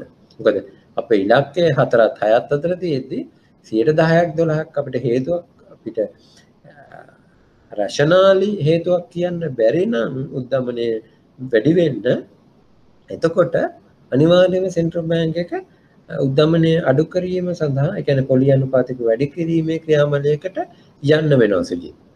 එහෙම අපිට අර සීමාවක් ඇතුලේ විතරයි අනිකුත් සාධක දිහා බලන්න පුළුවන් අපිට. පැහැදිලිද? ඔව් සර් පැහැදිලි. එතකොට මේ එක අය මේ උද්දමන ඉලක්කන රාමු ඇයි අපිට ඕනේ කියන එක කියනවා. හැබැයි මේ ඔක්කොගේම කියවෙන්නේ එකම මීනින් එක. දැන් මේ බලන්නකො. එතකොට විවිධ රටවල් වල එක පොත් වලින් කියන්නේ උද්දමන උච්චාවචනයන් 15ක්. උද්දමන ඉලක්ක කරපු රටවල් වල උද්දමන ඇත්ත ඉලක්කම අපි ඇඳලා බැලුවොත් එහෙම උද්දමන ඉලක්කකරණය කරන්න ඉස්සර වෙලා ඒගොල්ලොන්ගේ රටවල් වල මාසික උද්දමනය උද්දමනය මාසිකව වෙනස් වෙනවා ලොකුවට 104 ඉඳන් ඊළඟ මාසෙ 106යි ඊළඟ මාසෙ 102යි ඊළඟ මාසෙ 8යි ඒ වගේ විචලතාවය වැඩි. හරි? නමුත් උද්දමන ඉලක්කකරණය කරන්න පටන් ගත්තට පස්සේ ඒ රටවල් වල උද්දමනයේ තියෙන උච්චාවචනය ඉහළ පහළ යෑම සාපේක්ෂව අඩු. එතකොට 100ට ලංකාව ගන්නකො දැන් 104යි. දැන් ඊයේ ගන්නකොට 4.1යි. 3.3 ඉඳන්. ඒ වගේ අපිට නිකන් අපේ පරාසයක් ඇතුළත තමයි වෙනස් වෙන්නේ. ලොකුවට අර 3-4කින් වෙනස් වීමක් ලක්වන්න නැහැ. රයිට්? ඒක එක ප්‍රධාන කාරණයක් තමයි රටවල් අතර අත්දැකීම් දිහා බලනකොට. ඊට පස්සේ උද්දමන ඉලක්කකරණය කරන රටවල තව දෙයක් තියෙනවා. ආර්ථිකයේ මම අර ඉස්සලා කිව්වේ ඒ ෂොක් එක තෙල් මිල අඩුවීමෙන් ඇතිවෙච්ච ෂොක් එක වගේ එකක් ආවම ඒ වගේ බලපෑම ලොකු කාලයක් තියාගන්නේ නැහැ. රටෙත් අවුරුද්දක් දෙකක් ඇතුළත උද්දමනයේ නිර්මාණය වෙලා නැවත යථා තත්ත්වයටපත් වෙනවා. හරි? ඒකට කම්පනයන්ගේ බලපෑම අවමයි. අපි වෙන මුදල් ප්‍රතිපත්ති රාමුවක් ක්‍රියාත්මක කරමින් ඉන්නකොටයි ඒක අපිට කමියුනිකේට් කරගන්න විදිහයි අනුව තමයි අතරම මේ බලපාන්නේ. අපිට නිසි ආකාරයෙන් යම්කිසි ගැටලුවක් ආර්ථිකයේ තියෙනකොට මිනිස්සුන්ට ඒක පැහැදිලිව කියලා මෙන්න මේ දේ වෙනවා මෙන්න මේ කාලෙදී කිව්වොත් එහෙම සාමාන්‍යයෙන් අපි ඒ සඳහා මොකද සූදානම් වෙනවනේ. එතකොට ඒක ලොකු මහා කම්පනයක් ඇවිල්ලා නොකියා ආපු කම්පනයකට වඩා අපි කියලා දැනුවත් වෙලා දකින බලපෑම ගොඩක් අඩුයි. ඒ හින්දා උද්දමන ඉලක්කරන රටකට අර මොකක් හරි කම්පනයක් ආවම ඒකේ බලපෑම අඩු කර ගැනීමේ හැකියාවක් තියෙනවා. ඊළඟ එක තමයි අපි මුදල් සමස්තයන් ඉලක්ක කිරීමේදී වගේ නෙමෙයි උද්දමන ඉලක්ක කිරීමේදී මිනිස්සුගේ උද්දමන අපේක්ෂාවන් අර උද්දමනයත් එක්ක ඇත්ත උද්දමනයත් එක්ක බැඳිලා තියෙනවා. ඒ හින්දා අර උද්දමන අපේක්ෂාවන් කළමනාකරණය කිරීම හරිම පහසුයි උද්දමන ඉලක්කකරණය කරන රටකට. රයිට්? ඕවා තමයි ප්‍රධාන වශයෙන්ම මේ අපිට උද්දමන ඉලක්කරණයක් ඇයි කියන එකට ලියන්න පුළුවන් කාරණා තුන. මේ වගේ ප්‍රශ්නයක් අහන්න පුළුවන්. ඇයි අපි වගේ රටකට උද්දමනයක් ඕනේ? උද්දමන ඉලක්කරණයක් ඕනේ. කොට මේ කාරණා තුන පැහැදිලි කරගන්න පුළුවන් වුණා නම් ඒ ඇති. උද්දමනයක් තියෙන වෙලාවට උච්චාවචනයන් අඩුයි. උද්දමන ඉලක්කරණයක් තියෙන වෙලාවක උච්චාවචනයන් අඩුයි. යම් කිසි ආකාරයක කම්පනයක් ආවොත් ඒකටෙන් ආර්ථිකයට වෙන බලපෑම ගොඩක් අඩුයි.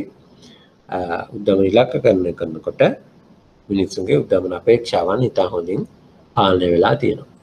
well anchored inflation expectation කියලා කියන්නේ right?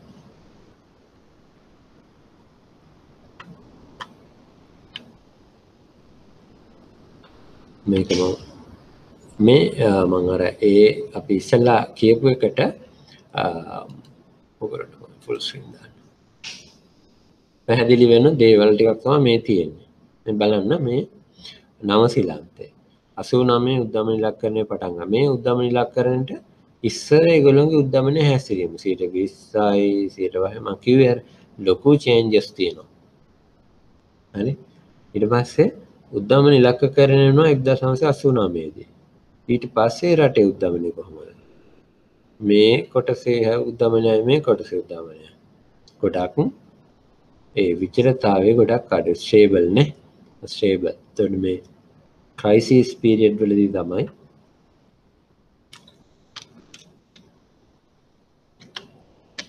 මේ ඔය පොඩි අප්ටික් වගේ ඒ සහ මේ අඩුවීම් වගේ තියෙන්නේ මොකක් හෝ මොකක් හරි ගැටලුවක් ආපු කාලෙක. ඒ ඇරෙන්න සමස්තයක් විදිහට උද්දමනය අපේක්ෂිත පරාසය තුළ තියාගන්න 2කට වඩා අඩුවෙන් තමයි ඒගොල්ලෝගේ ඉලක්ක. මේ තියෙන කැනඩාව. කැනඩාව තමයි මතක ඇතින ඔයගොල්ලන්ට අර මොන්ට්‍රි ටාගටින් කර ඉඳලා කැනඩාව මොන්ට්‍රි ටාගටින් අයින් කරා. ඊට පස්සේ ඒගොල්ලොන්ගේ උද්දමනය ඉලක්කකරණය කරාට පස්සේ මේ බලන්න බ්‍රෝඩ්ලි ඉලක්ක පරාසය තුළ තියෙනවා. රයිට්. මේ ලෝක මූල්‍ය අර්බුදය ආපු වෙලාවේ රයිට්. මේ තියෙන එක්සත් රාජධානිය බැංක් ඔෆ් ඉංග්ලන්ඩ්. හරි. ඉංග්ලන්තේ කොහොමද මේ උද්දමන අපේක්ෂාව එන ලයින් එක තමයි මේ උද්දමන ඉලක්කරණය එන ලයින් එක තමයි මේ තියෙන්නේ. ඊට කලින් 120 අපි වගේම තමයි 120 විතර උද්දමනය තිබුණු රටක් තමයි මේ දැන් අඩු උද්දමනයට ඇවිත් තියෙන්නේ. මේ ඉලක්කම් වලම ඔයගොල්ලන්ට එක පැහැදිලිව පේනවා.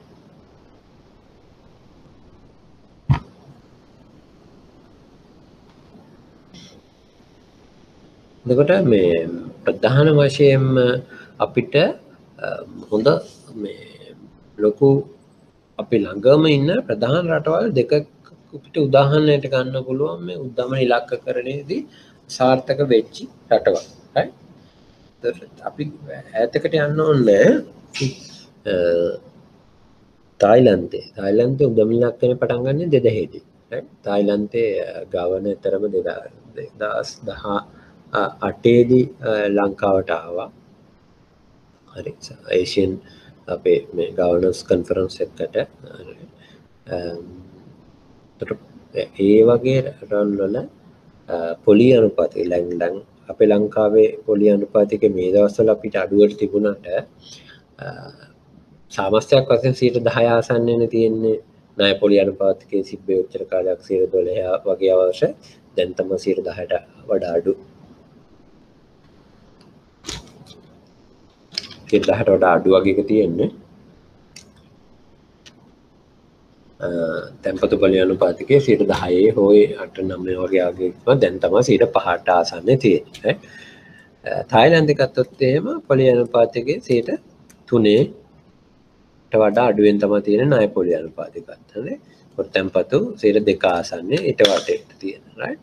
but මේගොල්ලෝ මහා ලොකු අපෙන්ට වඩා 2000 වෙද්දී අපේ එක්ක බලනකොට ලොකු වෙනසක් තිබුණු රටවල් නෙමෙයි. right? නමුත් ක්‍රමවේදයන් වෙනස් කරලා right ආර්ථිකයේ ලොකු ජව සම්පන්න විදිහට ඉස්සරහට ගිහින් තියෙන්නේ තායිලන්තේ එහෙම අපිට වඩා ගොඩක් වේගෙන් right ඒකේ හේතුවෙන් තමයි මේ අඩු පොලි අනුපාතික ඒගොල්ලන්ට රඳවා ගන්න පුළුවන් සංවර්ධන මාවතේ ගොඩක් අපිට වඩා ඉස්සරහට ගිහිල්ලා තියෙනවා right එතකොට ඒගොල්ලෝ 2000 දී උද්දමන ඉලක්කනේ පටන් ගන්නෙන් බලන්න ඉහළ උද්දමනයක් තියෙන වෙලාව right අපි 2009 ඉඳලා දැන් අවුරුදු 12ක්ම අපි 10%ට වඩා අඩු උද්දමනයක තියාගෙන ඉඳ අපි දැන් මෙහෙම තියාගෙන ඉඳලා තමයි අපි පටන් ගන්න. ඒ හින්දා අපේ සාර්ථකත්වය සෑහෙන වැඩි වෙන්න ඕන right. ඒකට මේ අපි උද්දමන ඉලක්කරණයත් එක්කම ඒකට වග කියන්න කෙනෙක් ඉන්න ඕනේ. අපි අනිවාර්යයෙන්ම ඒ ටාගට් එකක් දීලා ඒ ටාගට් එක මේ accountability කියන්නේ අපි වග වෙනවයි කියන්නේ. ඒක සාක්ෂාත් කරගන්න අනිවාර්යෙන් බැඳිලා තියෙනවා. මම ඔයගොල්ලන්ට කියලා තියෙනවා මේක නවසීලන්තේ මුලින්ම මේ ඉන්ෆ්ලේෂන් ටාගට් පටන් ගන්නකොට ඉන්ෆ්ලේෂන් උද්දමන අගේ අපේක්ෂිත තත්ත්වයට තියාගන්න බැරි වුණොත් එහෙම ගවන අස්වෙන්න ඕන. රජයට පුළුවන් මුදල් ඇමතිට පුළුවන් මේ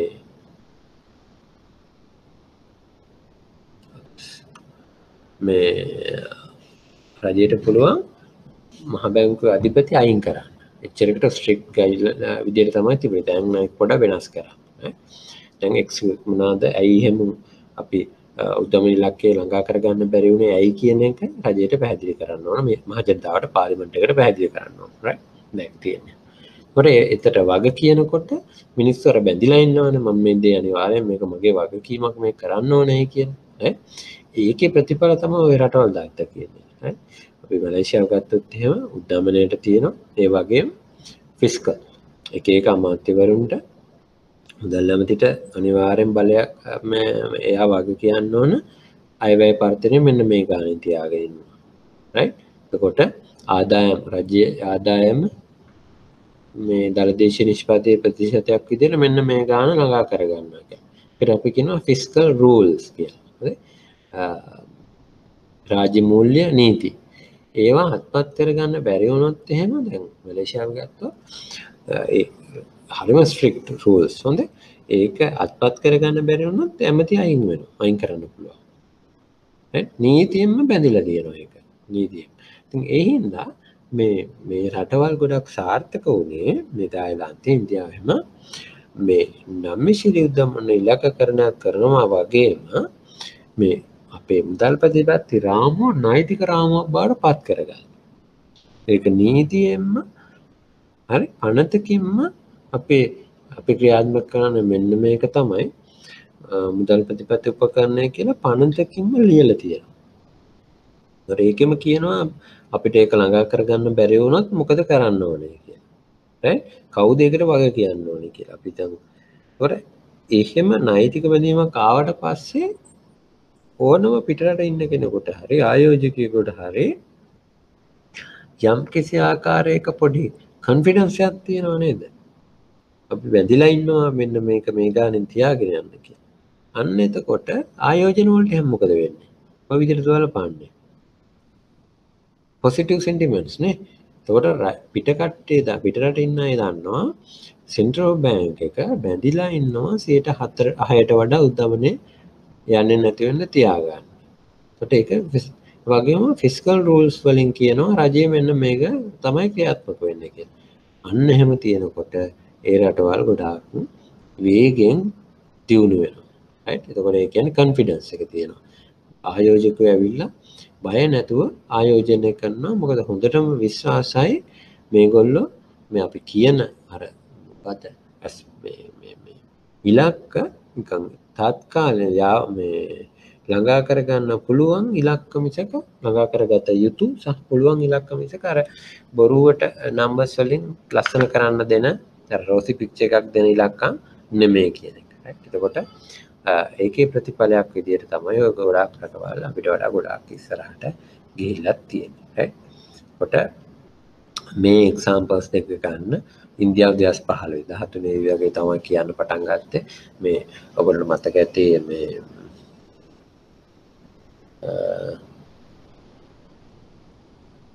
මට ගවනගේ මම නම් මතකට එන්නේ මේ ඉන්දියාවේ රඝුරාම් රාජ නේ රඝුරාම් රාජ ඔව් මට නම් හරියට කිව්වා කියලා මම හිතනවා. එයා තමයි පටන් ගත්තේ 2015 දී IMF එකේ ඉඳලා 2013 දී RBI එකේ ගවන වෙනවා. මේ එකල්ලා තමයි මේ උද්දමන ඉලක්කකරණය පටන් ගන්න. එතකොට ඉන්දියාවෙත් බලන්න ඉතා විශාල උද්දමන අගයක් වෙනස් වෙන කන්තිබිලා හරි ඊට පස්සේ මේ අර ඉහළ උච්චාවචන තිබ්බේක ඉලක්කකරණය හඳුන්වන්නට දුන්නාට පස්සේ පහළ තත්යකට ගේන්න පුළුවන්කම ලැබිලා තියෙනවා. right? හැබැයි නිකම් මේ මම ඉස්සර කිව්වා වගේ මේ උද්දමන ඉලක්කකරණය මිෂිල් උද්දමන ඉලක්කකරණය ළඟා කරගන්න අනිවාර්යෙන්ම අවශ්‍ය කරන සාධක ටිකක් තියෙනවා. හරි. ආර්ථිකයේ සාධක ටිකක් තියෙනවා. පළවෙනිම එක තමයි මහ බැංකුවේ ස්වාධීනත්වය. කොට මහ බැංකුවට නිදහසේ තමන්ගේ මුදල් ප්‍රතිපත්තිය ක්‍රියාත්මක කරන්න සහ ඒ සඳහා අවශ්‍ය නියෝග ලබා දෙන්න පුළුවන් නිදහසක් තියෙන්න ඕන. එතකොට ඒ කියන්නේ රජයක් හෝ තව පාර්ශවයකට මහ බැංකුවේ තීරණ වලට බලපෑම් කිරීමේ හැකියාවක් නැහැ කරන්න ඕන. හරි. ඒ කියන්නේ මේ අපි උදාහරණයකට ගමුකෝ. දැන් මුදල් මණ්ඩලය. හරි. මුදල් මණ්ඩලය අනිත් දැන් ලංකාව ගත්තොත් ලංකාවේ මුදල් මණ්ඩලයේ තියෙන්නේ සමාජිකයෝ 5 දෙනයි. 5 දෙනාගෙන් 3 දෙනෙක් ජනාධිපති පත් කරන මේ non executive අය ඉන්නවා. ඊට පස්සේ නිල බලයෙන් මුදල් අමාත්‍යාංශ ලේකම්තුමා මුදල් මණ්ඩලයේ සමාජිකයෙක් විදියට ඉන්නවා. හරි. කොට දැන් හිතන්නකෝ සෙන්ට්‍රල් බැංකුවේ සම්පූර්ණයෙන්ම මුදල් මණ්ඩලයෙන්ට පත් වුණේ ඔක්කොම රජයේ නියෝජිතයෝ වගේ කෙනෙක් වුණා. පුළුවන්ද? එතකොට පුළුවන් වෙයිද මේ නිදහස මහ බැංකුවට නිදහසක් ලැබෙයිද මුදල් ප්‍රතිපත්තිය ක්‍රියාත්මක කරන්න? නෑ නේ. කාමක හරි රජයේ නිලධාරීන් වගේ එහෙම දේශපාලනඥයන්ට බලය තිබුණොත් එහෙමපත් කරන්න. අන්න එතකොට ස්වාධීනත්වය නැති වෙනවා. right? එහෙම එතකොට ඒ වගේ සෙන්ට්‍රල් බැංක් එකකට හැකියාව ලැබෙන්නේ නැහැ උද්දම් ඉලක්කකරණය කිරීමේ ක්‍රමවේදයක් හඳුන්වා දෙන්නට. ඒ වගේම අනිත් ප්‍රධාන එකක් තමයි රජය මේ සඳහා තියෙන කැපවීම කොහොමද කියන එක. එතකොට ගොඩක් වෙලාවට මේ උද්දමන ඉලක්කකරණය කරන රටවල් වල ඉලක්කකරණය කරන උද්දමනයේ අගය තීරණය කරන්නේ ඒකේ පරාසය තීරණය කරන්නේ එක්කෝ සෙන්ට්‍රල් බැංක් එක, එහෙම නැත්නම් රජය, එහෙම නැත්නම් රජයයි සෙන්ට්‍රල් බැංකයයි කියන දෙන්නම එකතු වෙලා. ගොඩක් ඒවා තියෙන්නේ ওই රජය සෙන්ට්‍රල් බැංකයයි කියන දෙන්නම එකතු වෙලා තමයි තීරණය කරන්නේ කවුද මේ මොකක්ද මුදල් මේ උද්දමන ඉලක්කකරණය කියන්නේ කියලා. එතකොට අපි රජයයි දෙන්නම එකතු වෙලා තීරණය කරනවා නම් රජය බැඳිලා ඉන්නවා මෙන්න මේ උද්දමන ඉලක්කකරණයට නගා කරගන්න රජයේ ප්‍රතිපත්ති ක්‍රියාත්මක වෙන්න ඕනේ විදිහට කියනවා. එහෙම කරන්න එහෙම බැඳිලා හිටියාම පිටින්න යම් කිසි වෙලාවක උදාහරණයක් ගමුකෝ අපි 100ට දැන් ඔන්න 4යි 6යි තමයි අපි උද්දමනය අපේක්ෂා කරන්නේ. උද්දමනය දැන් 4ට 5ට ඇවිල්ලා. ඊට පස්සේ එනවා 5යි 6ට කිට්ටු කරනවා. 6ට චුට්ටක් උඩට ගියා කියලා හිතන්න. මේ යන්න හේතුව තමයි රජය හිතන්න රජය දෙනවා රැකියා නැති අයට රැකියාවක් ලැබෙනකම් හරි නැත්නම් රැකියා නොලැබෙන උපාධිධාරීන්ට හරි කවට හරි ලොකු රුපියල් 50000ක් කර ලක්ෂයක හරි මේ වගේ සල්ලි දෙනවා කියලා හිතන්නකෝ. බදු ආදායම් වලින්. හරි. එතකොට ඔය කියන්නේ ෆිස්කල් පොලිසි එක රාජ්‍ය මූල්‍ය ප්‍රතිපත්තිය ප්‍රසාරණාත්මකයි. හරි. මොකද රැකියාවක් නොකරන හැමෝටම සල්ලි දෙනවා කියන්නේ ඒක ප්‍රසාරණාත්මක රාජ්‍ය මූල්‍ය ප්‍රතිපත්තිය. හරි. ඒතර උද්දමනයේ නිර්මාණය වෙලා තියෙන්නේ මොන වගේද? හිතන්නකෝ මේ ආහාර ද්‍රව්‍ය වල මිල වැඩිවීමක් තියෙන හින්දා තමයි උද්දමනය හැදලා තියෙන්නේ.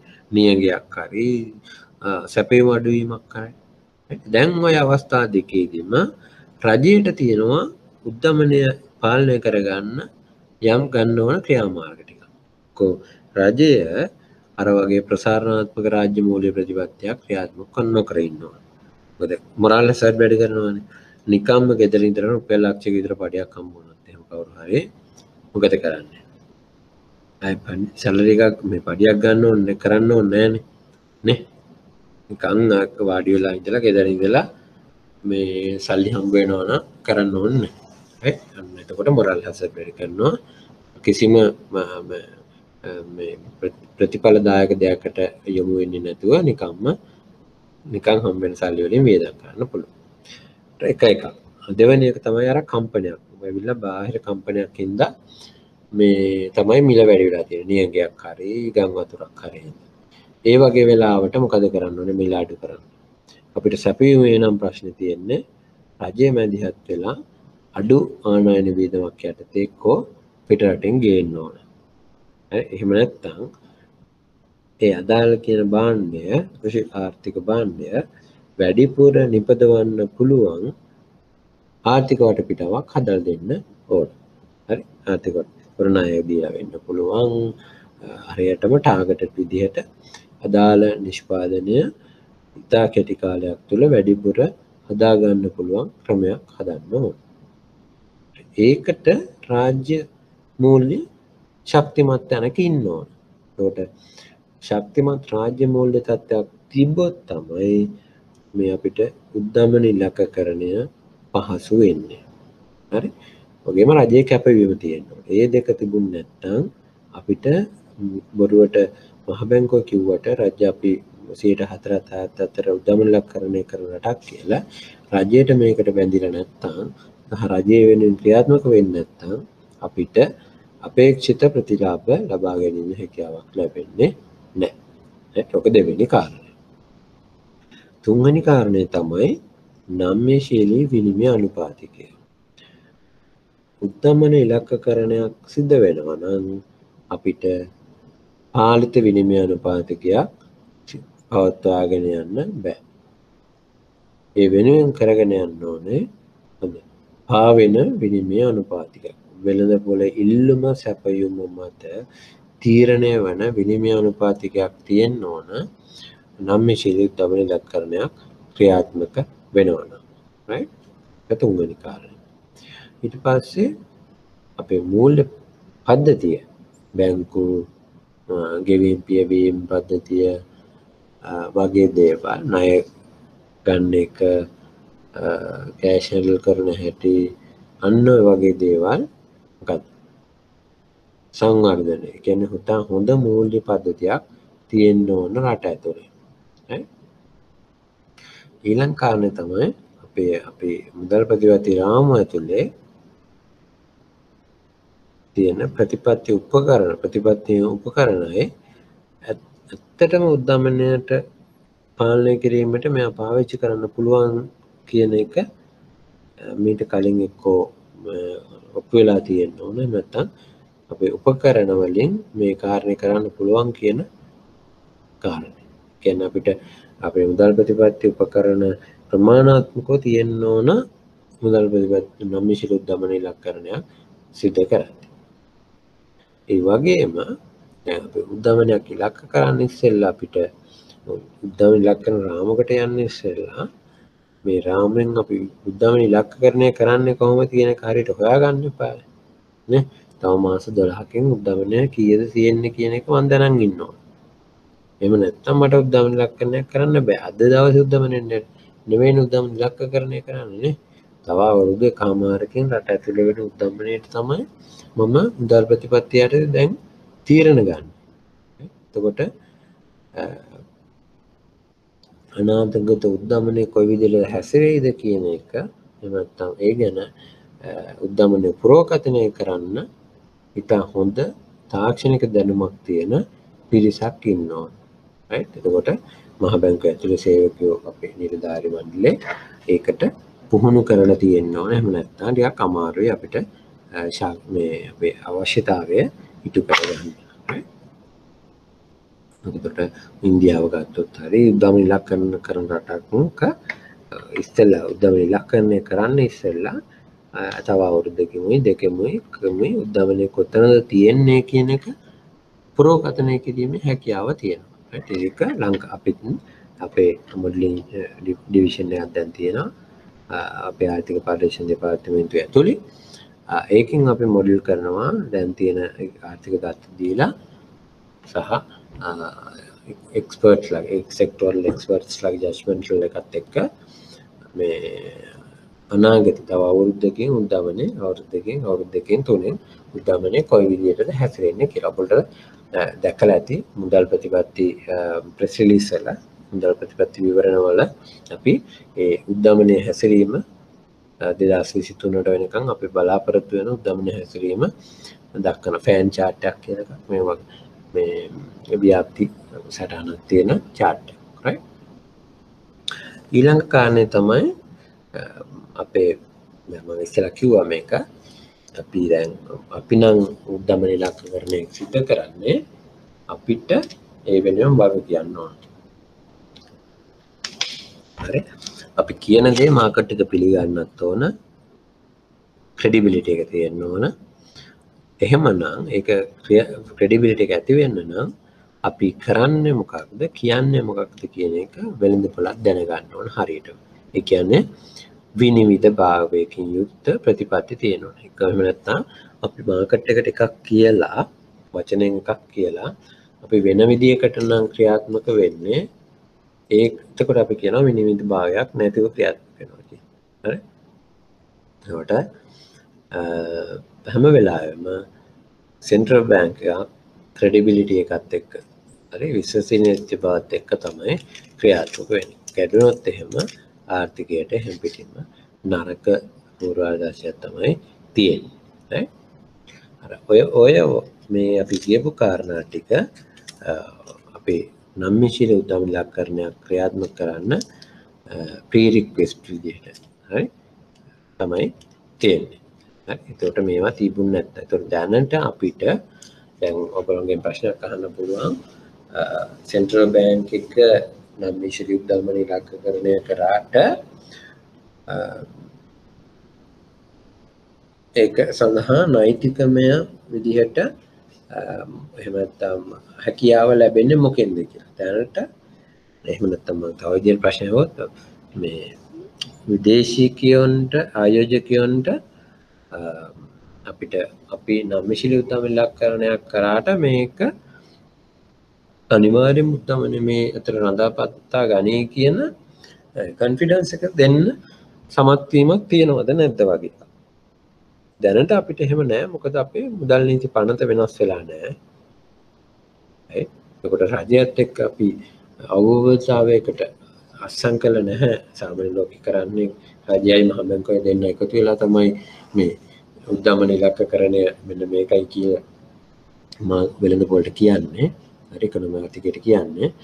එතකොට දන්නවා රජයත් මේකට බැඳිලා ඉන්නවා කියලා. right. දැනට අපි ලංකාව වෙන්නේ සෙන්ට්‍රල් බැංක් එක. හැබැයි හොඳ දේ තමයි රජය තමන්ගේ ප්‍රතිපත්ති ප්‍රකාශය තුළ දැන්වා 105ට වඩා අඩුවෙන් උද්දමනයක් තියාගෙන යන එක තමයි රාජ්‍යයේ ප්‍රතිපත්ති කියලා. ඒතකොට ඒක අපේ මහ බැංකුවේ උද්දමන ඉලක්කයත් එක්ක හරියටම එකට යනවා. ඒ හින්දා අපි උතන තමයි මේ බලන් ඉන්නේ.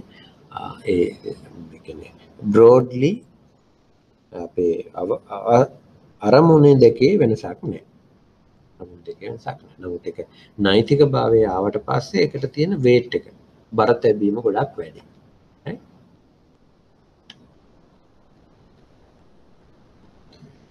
එතකොට මේ අපි දැන් ග්‍රැජුවල් ප්‍රොසෙස් විදිහට වෙනස් කරගෙන එන අතරේ මේ උද්දම ඉලක්කකරණයට කොට අපි මුදල් ප්‍රතිපත්ති නිර්දේශ ඉදිරිපත් කරනකොට බැංකුවේ මුදල් මණ්ඩලයට ඒකට ප්‍රමාණවත් කාලයක් තියෙන්න ඕන. ඒ සඳහා මේ පර්යේෂණ එහෙම කරලා. ඒකට අපි මීට කලින් 2015ට කලින් 17ට කලින් අපේ මුදල් ප්‍රතිපත්ති විවරණ 12ක් තිබ්බා. ඒකට හැම මාසෙකම මුදල් ප්‍රතිපත්ති විවරණයක් තියෙනවා. ඊට පස්සේ මේකට අපි දැන් මොඩල් එකක් හදලා ඉකොනොමි එකේ තියෙන ප්‍රශ්න ඒ සහදාත්ත දාලා මොඩල් එකකින් පුරෝගතනයක් අරගෙන ඒකට ගොඩක් ඒ වෙනුවෙන් මහන්සි වෙන්න ඕන හින්දා අපි මුදල් ප්‍රතිපත්ති විශ්ලේෂණයන් ප්‍රමාණය අවුරුද්දට 12ක් තිබ්බ එක 8ක් දක්වා අඩු කරා. එතකොට අපිට මේ අවුරුදු සති 6ක විතර කාලයක් තියෙනවා එක සයිකල් එකක් ඉවර කළා අනිත් මුදල් ප්‍රතිපත්ති විවරණය වෙනකන් සෙන්ට්‍රල් බැංක් එකට ඒ සඳහා සූදානම් වෙන්න. right. එතකොට දත්ත ඉතාමත් යාවත් කාලින කරන දත්ත සහ හදිසිය නොවන හොඳට හිතලා බලලා වැඩ කරන්න පුළුවන් පරිසරයක් තුළ නිර්මාණය වෙච්ච මේ මුදල් ප්‍රතිපත්ති තීරණයක් ගන්න හැකියාව ලැබෙනවා. රයිට්. එතකොට ඕක එක ප්‍රධාන වෙනස්කමක් අපි කරමු.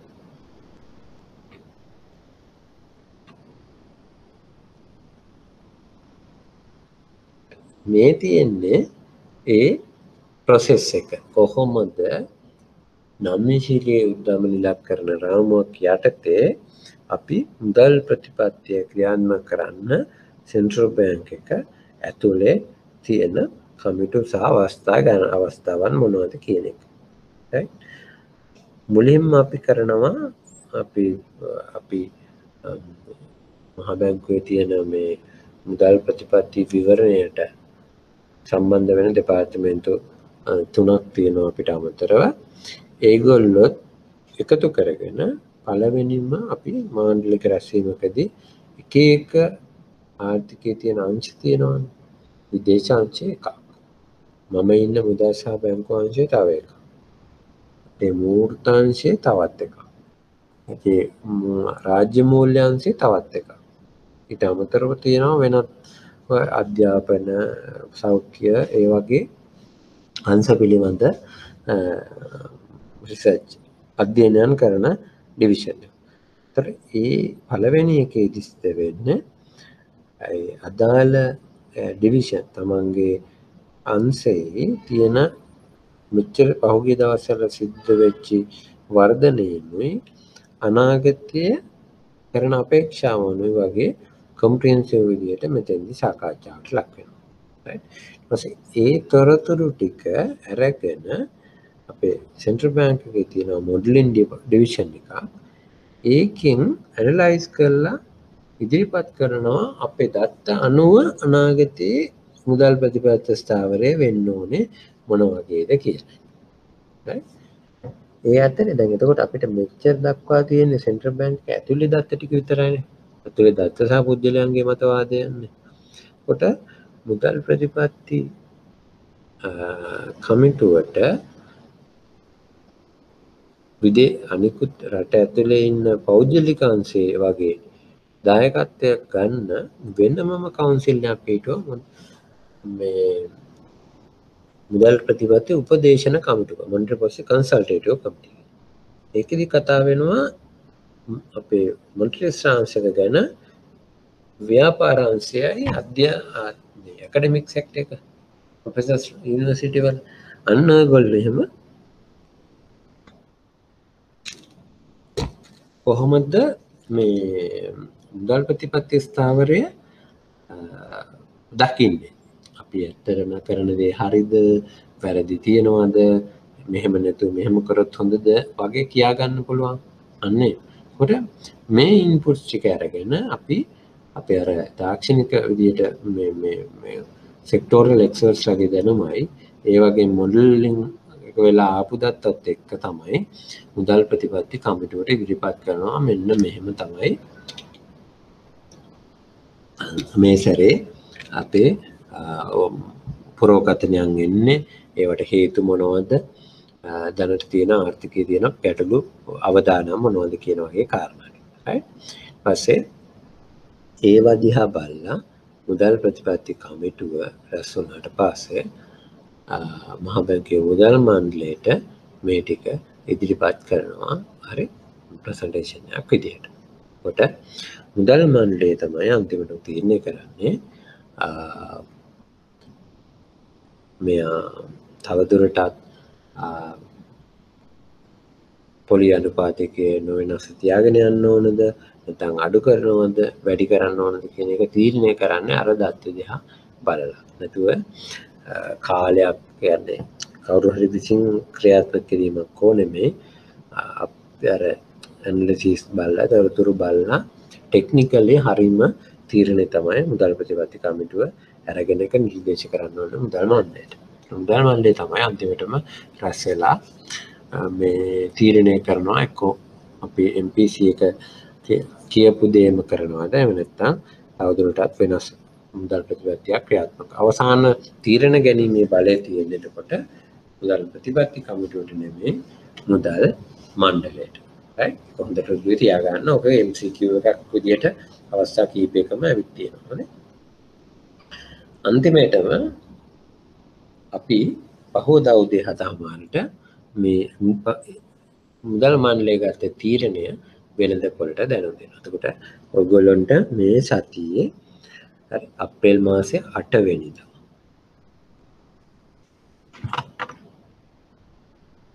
කියන්නේ ලබන තර්ස්ඩේ බ්‍රහස්පතින්දා අද සිකුරාදානේ බ්‍රහස්පතින්දා උදේ 7:00ට අපේ ඊළඟ මොන්ට්‍රී පොලිසි ප්‍රෙස් රිලීස් එක යනවා. එතකොට ඔයගොල්ලෝ විභාගේ ලියන්න ඉස්සර වෙලා මම හිතන විදිහට තියෙන අන්තිම මුදල් ප්‍රතිපත්ති විවරණය වෙන්න ඕන. ඊපස්සේ මේ මාසේ ඔයගොල්ලෝ විභාගය පටන් ගන්න උත්සාහ කරන හින්දා. right? එතකොට ඒක අනිවාර්යෙන් අරගෙන කියවන්න ඔළුවේ තියාගන්න. දැන් මම මතක් කළා සෙන්ට්‍රල් බැංක් වෙබ්සයිට් එකේ Facebook account එකේ Facebook wall එකේ share වෙයි ඒ මුදල් ප්‍රතිපත්ති තීරණයක. හරි? එතකොට අර මේක තමයි මොන්ට්‍රී පොලිසි ඩිසිෂන් එක ගන්නේ process එක සම්පූර්ණයෙන්ම හරි ප්‍රධාන වශයෙන් කොටස් 6කින් යුක්ත විදිහට තමයි මේක තියෙන්නේ. right. දැන් ඔයගොල්ලොන්ගේ අවස්ථාව. අපහැදිලි දරක් තියනවාද flexible inflation targeting මොනවාට ප්‍රශ්න තියෙනවා නම් අහන්න පුළුවන්. මම හිතනවා ගොඩක් වෙලාවට මේ ඕක flexible inflation target එක මේ පැන්ඩමික් එකත් එක්ක වගේ සම්බන්ධ කරලා වගේ රචනාවේ ප්‍රශ්නයක්. එහෙම නැත්නම් MCQ එකක් වෙන්නත් පුළුවන්. අහන්න පුළුවන්. බලාපොරොත්තු වෙන රචනාවේ ප්‍රශ්නය තමයි මේ MCQ එකට වඩා.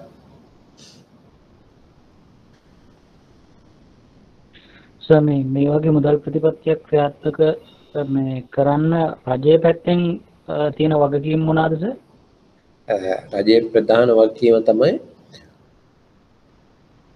අපි ක්‍රියාත්මක කරන්නේ ලිහිල් මුදල් ප්‍රතිපත්තියක් කියලා හිතන්නකො. නෑ අනිත් පැත්තට ගමුකෝ. දැඩි මුදල් ප්‍රතිපත්තියක්. ඒ කියන්නේ උද්දමනය අඩු කිරීමේ ක්‍රියාමාර්ග ගනිමින් තියෙනවා මහ බැංකුව කියන්නේ. හරි? අන්න ඒ වගේ වෙලාවක ඒක අපේ මුදල් ප්‍රතිපත්ති තීරණය නිසියාකාරව හඳුනාගෙන ඒකට ගැළපෙන විදිහට තමයි රාජ්‍ය මූල්‍ය ප්‍රතිපත්තිය ක්‍රියාත්මක කරන්න ඕනේ. ඒකට මේ සම්පූර්ණයෙන්ම හරස් ඒ කියන්නේ අපි දැඩි මුදල් ප්‍රතිපත්තියක් අනුගමනය කරන වෙලාවක ඒ කියන්නේ මුදල් ප්‍රසාරණය අඩු කරන්න හදන්නේ. හරි? වෙලාවක වාගේ යාළුවා ගිහිල්ලා රාජ්‍ය මූල්‍ය ප්‍රසාරණයක් සිද්ධ වෙන දෙයක නම් කටයුතු කරන්නේ අන්න ගැටුමක් තියෙනවා අරමුණු දෙක අතර. හරි? අරමුණු දෙක අතර ගැටුමක් තියෙනවා. එතකොට ඒ වගේ අරමුණු සහයෝගයෙන් ක්‍රියාත්මක කිරීම තමයි පළවෙනිම එක. එතකොට අනික තමයි රජයෙන් මහ බැංකුවට ස්වාධීනව මුදල් ප්‍රතිපත්තිය ක්‍රියාත්මක කරන ගමන් නෛතිකව මේක අපිට බලය සහ පිළිගත හැකි විදිහට කොහොමද මේක වෙන්න ඕනේ ෆ්‍රේම්වර්ක් එක. අනිත් රටවල් ගත්තොත් reserve bank of Australia, bank of England ඔක්කොම කෙලින්ම නීති අදාළ තමන්ගේ මහ බැංකු ඇක්ට් එකේ හරි මහ බැංකු ඇක්ට් එකෙන්ම බලය දීලා තියෙන්නේ සෙන්ට්‍රල් බැංක් එකට මේ දේ ක්‍රියාත්මක කරන්න. අපේ එක තාම නෑ. ඒකත් ලැබුණොත් එහෙම මුදල් නීති පනත වෙනස් වෙලා කන්ෆිඩන්ස් එක වැඩි මාකට් එකේ. ඒකට අපිට කියනවා මහ බැංකුවේ ගෝල් ඉන්ඩිපෙන්ඩන්ස් වෙන්න ඕන. ඒක ඩිසිෂන් ඉන්ඩිපෙන්ඩන්ස් වෙන්න ඕන. අපේ අරමුණ අපිටම පිහිටව ගන්න පුළුවන් වෙන්න ඕන. ඒ වගේම මේ අරමුණට යන ගමන් මගේදී තව කාගේ හරි තුන්වෙනි පාර්ශවකෙන් බලපෑම් නැතිවලා තියෙනවා. right ඔන්න ඔය දෙක තමයි ප්‍රධාන වශයෙන් සුජිත් මේ රජයෙන් අපේක්ෂා කරන්නේ. ඒකට වියදම් අඩු කරන්න ඕන කාලයක වියදම් අඩු කරන්න හදිස්සි හරි රජයට වියදම් වැඩි කරගන්න ඕන වෙලාවක වැඩි කරගන්න පුළුවන් අවකාශයකුත් තියාගෙන ඉන්නේ. පැහැදිලි සුජිත්? ඔව් සර් පැහැදිලි. දැන් ලංකාව ගත්තාම සර් දැන් ඇත්තටම තවත් රජයක් එද්දී තියෙන ප්‍රතිපත්තිය නෙමෙයි අනික් රජයේ එද්දී තියෙන ප්‍රතිපත්තිය. right. හැබැයි මහ බැංකුව මේ නම්මැසිලි උද්දමනය ක්‍රියාත්මක කරන්න ගත්තාම යම් කිසි ඉලක්කයක් එක යන ගමනක් මෙතන වෙන්නේ සර්. ඔව්. ඒකට ඒ රජයවල් ක්‍රියාත්මක මේ රජයවල් වෙනස් වන අවස්ථාවලදී මේ උද්දමන ප්‍රතිපත්තියට වෙන බලපෑම සාමාන්‍යයෙන් යම් කිසි විදියක මහ බැංකුව කොහොමද පාලනය කරගන්නේ සර්? ඒක තාම හොඳම ප්‍රශ්නයක් සුජිත් ඇහුවේ.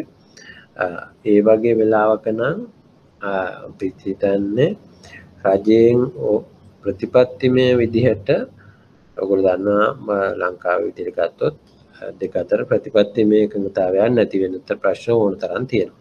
right? එහෙම වුණාම අපිට අපේ අපේක්ෂිත ඉලක්කය ලබා කර ගැනීමේ හැකියාවක් ලැබෙන්නේ නැහැ අතරම සුජිත්. right? එතකොට ඉතින් අපි සෙන්ට්‍රල් බැංක් එක මාකට් එකට පැහැදිලිව කියන්න ඕන අපි මේ ප්‍රතිපත්ති රාමුව වෙනස් කර ගන්නවා හරිය නැත්නම් අපි ඉලක්කය අපි 4.6 තියෙන ඉලක්කය නම් අපිට අපේක්ෂා කරගන්න බැරි ඒ වෙනුවට 7.8 ඉලක්කයක් ලබා ගන්න පුළුවන් නම් අපි ඉලක්කය මාරු කරනවා කියලා හරිය අපේ ස්ටාන්ස් එක යම් කිසි ආකාරයක වෙනස්කමක් කරන්න ඕන නම් අනිවාර්යයෙන්ම වෙළඳ පොලට කියන්න වෙනවා. එහෙම නැත්නම් රජයේ සහයෝගය නැතිව මේක කරගෙන යන්න බෑ සාමාන්‍යයෙන් කොහෙත් රටකට.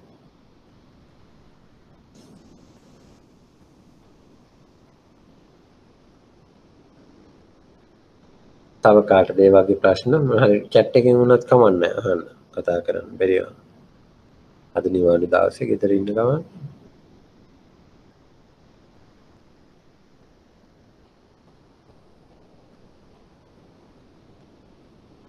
අපි එතකොට ලබන සතියේ ඔයගොල්ලෝ කියන්නේ ලබන සතිය කියන්නේ ලබන සතිය නෙමෙයි අනිද්දානේ එනකොට 2020 පේපර් එක මම අප්ලෝඩ් කරන්න කියලා කිව්වා.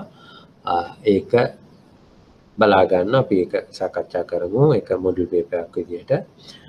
ඊට අමතරව 2019 න්‍යායති විභාගයේ 2019 සැප්තැම්බර් පේපර් එකත් අපි සාකච්ඡා කරමු.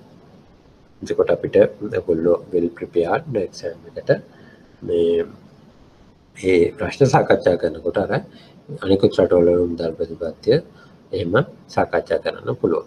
right? වෙන මොකද ප්‍රශ්න තියෙනවද?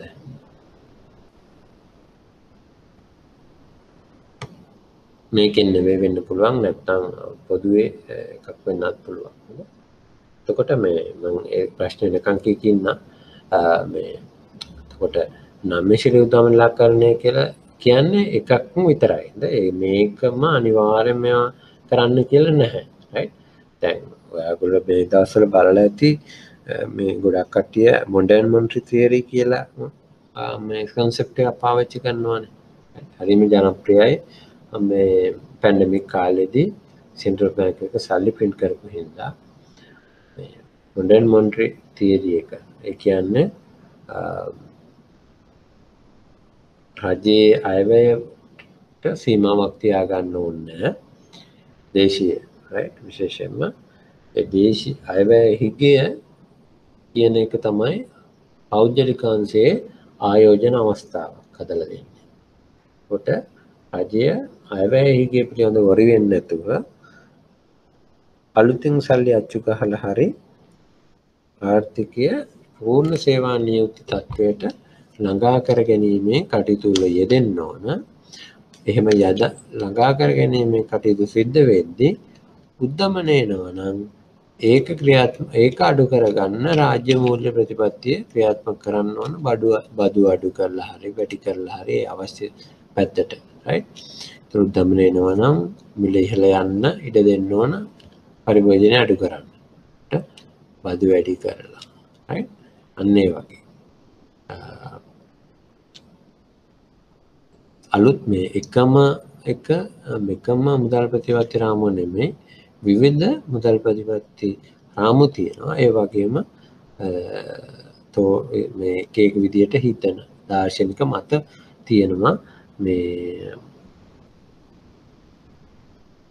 මුදල් ප්‍රතිපත්ති රාමුව වලට.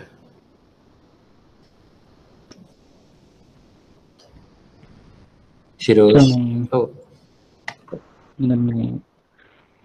සාමාන්‍යයෙන් දැන් මෙවැනි වසංගත තත්ත්වයක් තුළ දේශීය ආර්ථිකයේ ස්ථායීතාවය පවත්වා ගැනීම සඳහා මහා බැංකුව විසින් නම්‍යශීලී උද්දමන ඉලක්ක කරන ප්‍රතිපත්තිය ක්‍රියාත්මක කරන්නේ කොහොමද කියලා ප්‍රශ්නයක් ඇහුවොත් සර්. ඒ වගේ වෙලාවක එහෙම ඇහුවොත් දැන් වසංගතයක් වගේ එකක් කියනකොට මේක අපි අපේක්ෂා කරන තත්ත්වයක් නෙමෙයිනේ. රයිට්. එතකොට දැන් වෙලා තියෙන්නේ අපි අනපේක්ෂිත විදිහට ආර්ථිකයේ සාමාන්‍ය කටයුතු යන හිටලයි තියෙන්නේ. එතකොට එදිනෙදා රැකියාවක් කරන කෙනාගේ ඉඳලා විධායක නිලධාරියෙක් දක්වාම සමන්ගේ ආදායම අඩු වෙලා තියෙන්න පුළුවන්, සමන්ගේ කරන රැකියාව වෙන්න පුළුවන්, ආර්ථික කටයුතු වෙන්න පුළුවන් බලපෑම් වෙලා තියෙන්නේ. රයිට්. එතකොට ඒ තත්වයෙන් අත්මිදෙන්න නම් අපි ඉස්සෙල්ලම ඉකොනොමි එක රිකවර් කරගන්න ඕනේ. රයිට්. ඒකට ඔයගොල්ලන්ට ආදායම් මාර්ගය අහිමි වෙලා රැකියාව නැති වෙලා වගේ ගියාම උනොත් එහෙම හරි වෙනවට මේ කියන්නේ උනොත් එහෙම ඔයගොල්ලෝ මොකද කරන්නේ? පළවෙනිම කාරණේ තමයි ඔයගොල්ලෝගේ වියදම් පාර්ශ්වය සීමා කරගන්න. හරි. මොකද සවයි වෙන්න උත්සාහ කරනවා. වියදම් අඩු කරනවා කියන්නේ ඔයගොල්ලෝගේ පරිභෝජනය එහෙම අඩු කරගන්න වෙනවා නේ. අනුබන ගමම් බිම යන එක, තෙල් ගහන ප්‍රමාණය, ඇඳුම් පැළඳුම් ගන්න එක අඩු කරනවා. එතකොට හැමෝම දේ කරන්න ගියොත් කරනකොට මොකද වෙන්නේ? රටේ සමස්තයක් විදියට ආර්ථිකයේ නිෂ්පාදන තියෙන ඉල්ලුම් අපේ එකට දෙනවා ඇග්‍රීගේට් ඩිමාන්ඩ් කියලා. ඒකත් අඩු වෙනවා. right සමස්ත විදියට. ඒකේ ප්‍රතිඵලයක් විදියට එතකොට ඩිමාන්ඩ් එක අඩු වෙයි. සාමාන්‍ය විදියට සැපෙම තියනවා කියලා හිතන්නකෝ. මොකද වෙන්නේ? ඩිමාන්ඩ් එක අඩු වුණොත් සැපෙම කරුවා දන්නවා මම දැන් සැපෙම අඩු කරන්න ඕනේ කියලා. ඊටත් වඩා අඩු වේගයකින් ඉල්ලුම අඩු වෙනවා. නිකන් අයිඩල් විකිනෙන්නේ නැති භාණ්ඩ ප්‍රමාණයක් ඉකොනොමි එකේ ඉතුරු වෙනවා. හරි. එතකොට මොකද වෙන්නේ? භාණ්ඩවල මිල අඩු වෙන්න තමයි බලපාන්නේ. කොට එහෙනම් පැන්ඩමික් එකක් වෙලාවේ උද්දමනය එන්න තියෙන chances ගොඩක් අඩුයි. එතකොට සෙන්ට්‍රල් බැංක් එක ගොඩක් වෙලාවට උත්සාහ කරනවා මේ වගේ වසංගත තත්ත්වයක් ආවම ඒකෙන් මිදෙන්න අපි සෙන්ට්‍රල් බැංක් එක විදිහට කරන්න පුළුවන් මොන වගේ ප්‍රතිපත්තියද කියලා. කොට ගොඩක් වෙලාවට දැන් ඔයගොල්ලෝ බිස්නස්මන් කෙනෙක් ගත්තොත් එයාගේ බිස්නස් කැඩිලා. එන්ටර්ප්‍රෙනියර් කෙනෙක් ගත්තොත් එයා හැදුවට විකුණ ගන්න නැහැ. හැබැයි යාට ලයිට් බිල්, වතුර බිල් ගෙවන්න, සේවකයන්ට පඩි ගෙවා ගන්න සල්ලි නැහැ. ඒ වගේ වෙලාවට සෙන්ට්‍රල් බැංක් එක අපි කරේ අර සෞභාග්‍ය 4%ක ණය දුන්නේවා, ඩෙට් මොරටෝරියම් දුන්නේවා. අන්න ඔය වගේ අර ආර්ථිකයේ වැටෙන එක වළක්වන්න තමයි ප්‍රතිපත්තිඥ ක්‍රියාමාර්ග ගන්න ඕනේ. උද්දමනය ඉතා ඉක්මනින් නැగిලා එන්න හේතුවක් නෑ ආර්ථිකය වැටිලා ඉන්න. ආර්ථිකයේ කඩාවැටීමක් සිද්ධ වෙලා තියෙනවා. පැහැදිලි සුජි. ඔව් පැහැදිලි. ඒකට ප්‍රධාන වශයෙන්ම ආර්ථිකය අර නගා සිටවන්න ප්‍රධාන අරමුණක් දීලා වැඩ කරනවා. ඒකට අඩුපොලි අඩු කරලා ඕපන් මාකට් ඔපරේෂන් වලින් වෙන ක්‍රම වලින් රජයේ සුරකුම්පත් මිලදී අරන් හරි වෙළඳ පොළට සල්ලි ඇති වෙන්න දාලා ඒකට බැංකු වලට පුළුවන් ඒක පාරිභෝගිකයන්ට ණය විදියට දෙන්න. ඒගොල්ලෝ ණය අරගෙන අලුතෙන් නිෂ්පාදනය පටන් ගන්න සේවකයන්ට පඩි ටික ගෙවලා අන්න එතකොට සයිකල් එක පටන් ගන්න. මිනිස්සුන්ට අතර සල්ලි හම් වෙනකොට සාමාන්‍ය තත්ත්වයේ විදියට වේදම් කරන්න පටන් ගන්නවා. right. වෙන මොකක් තව ප්‍රශ්න තියෙනවද ඒ වගේ? ප්‍රශ්න නැත්නම් අපිට පුළුවන් නවත්තන්න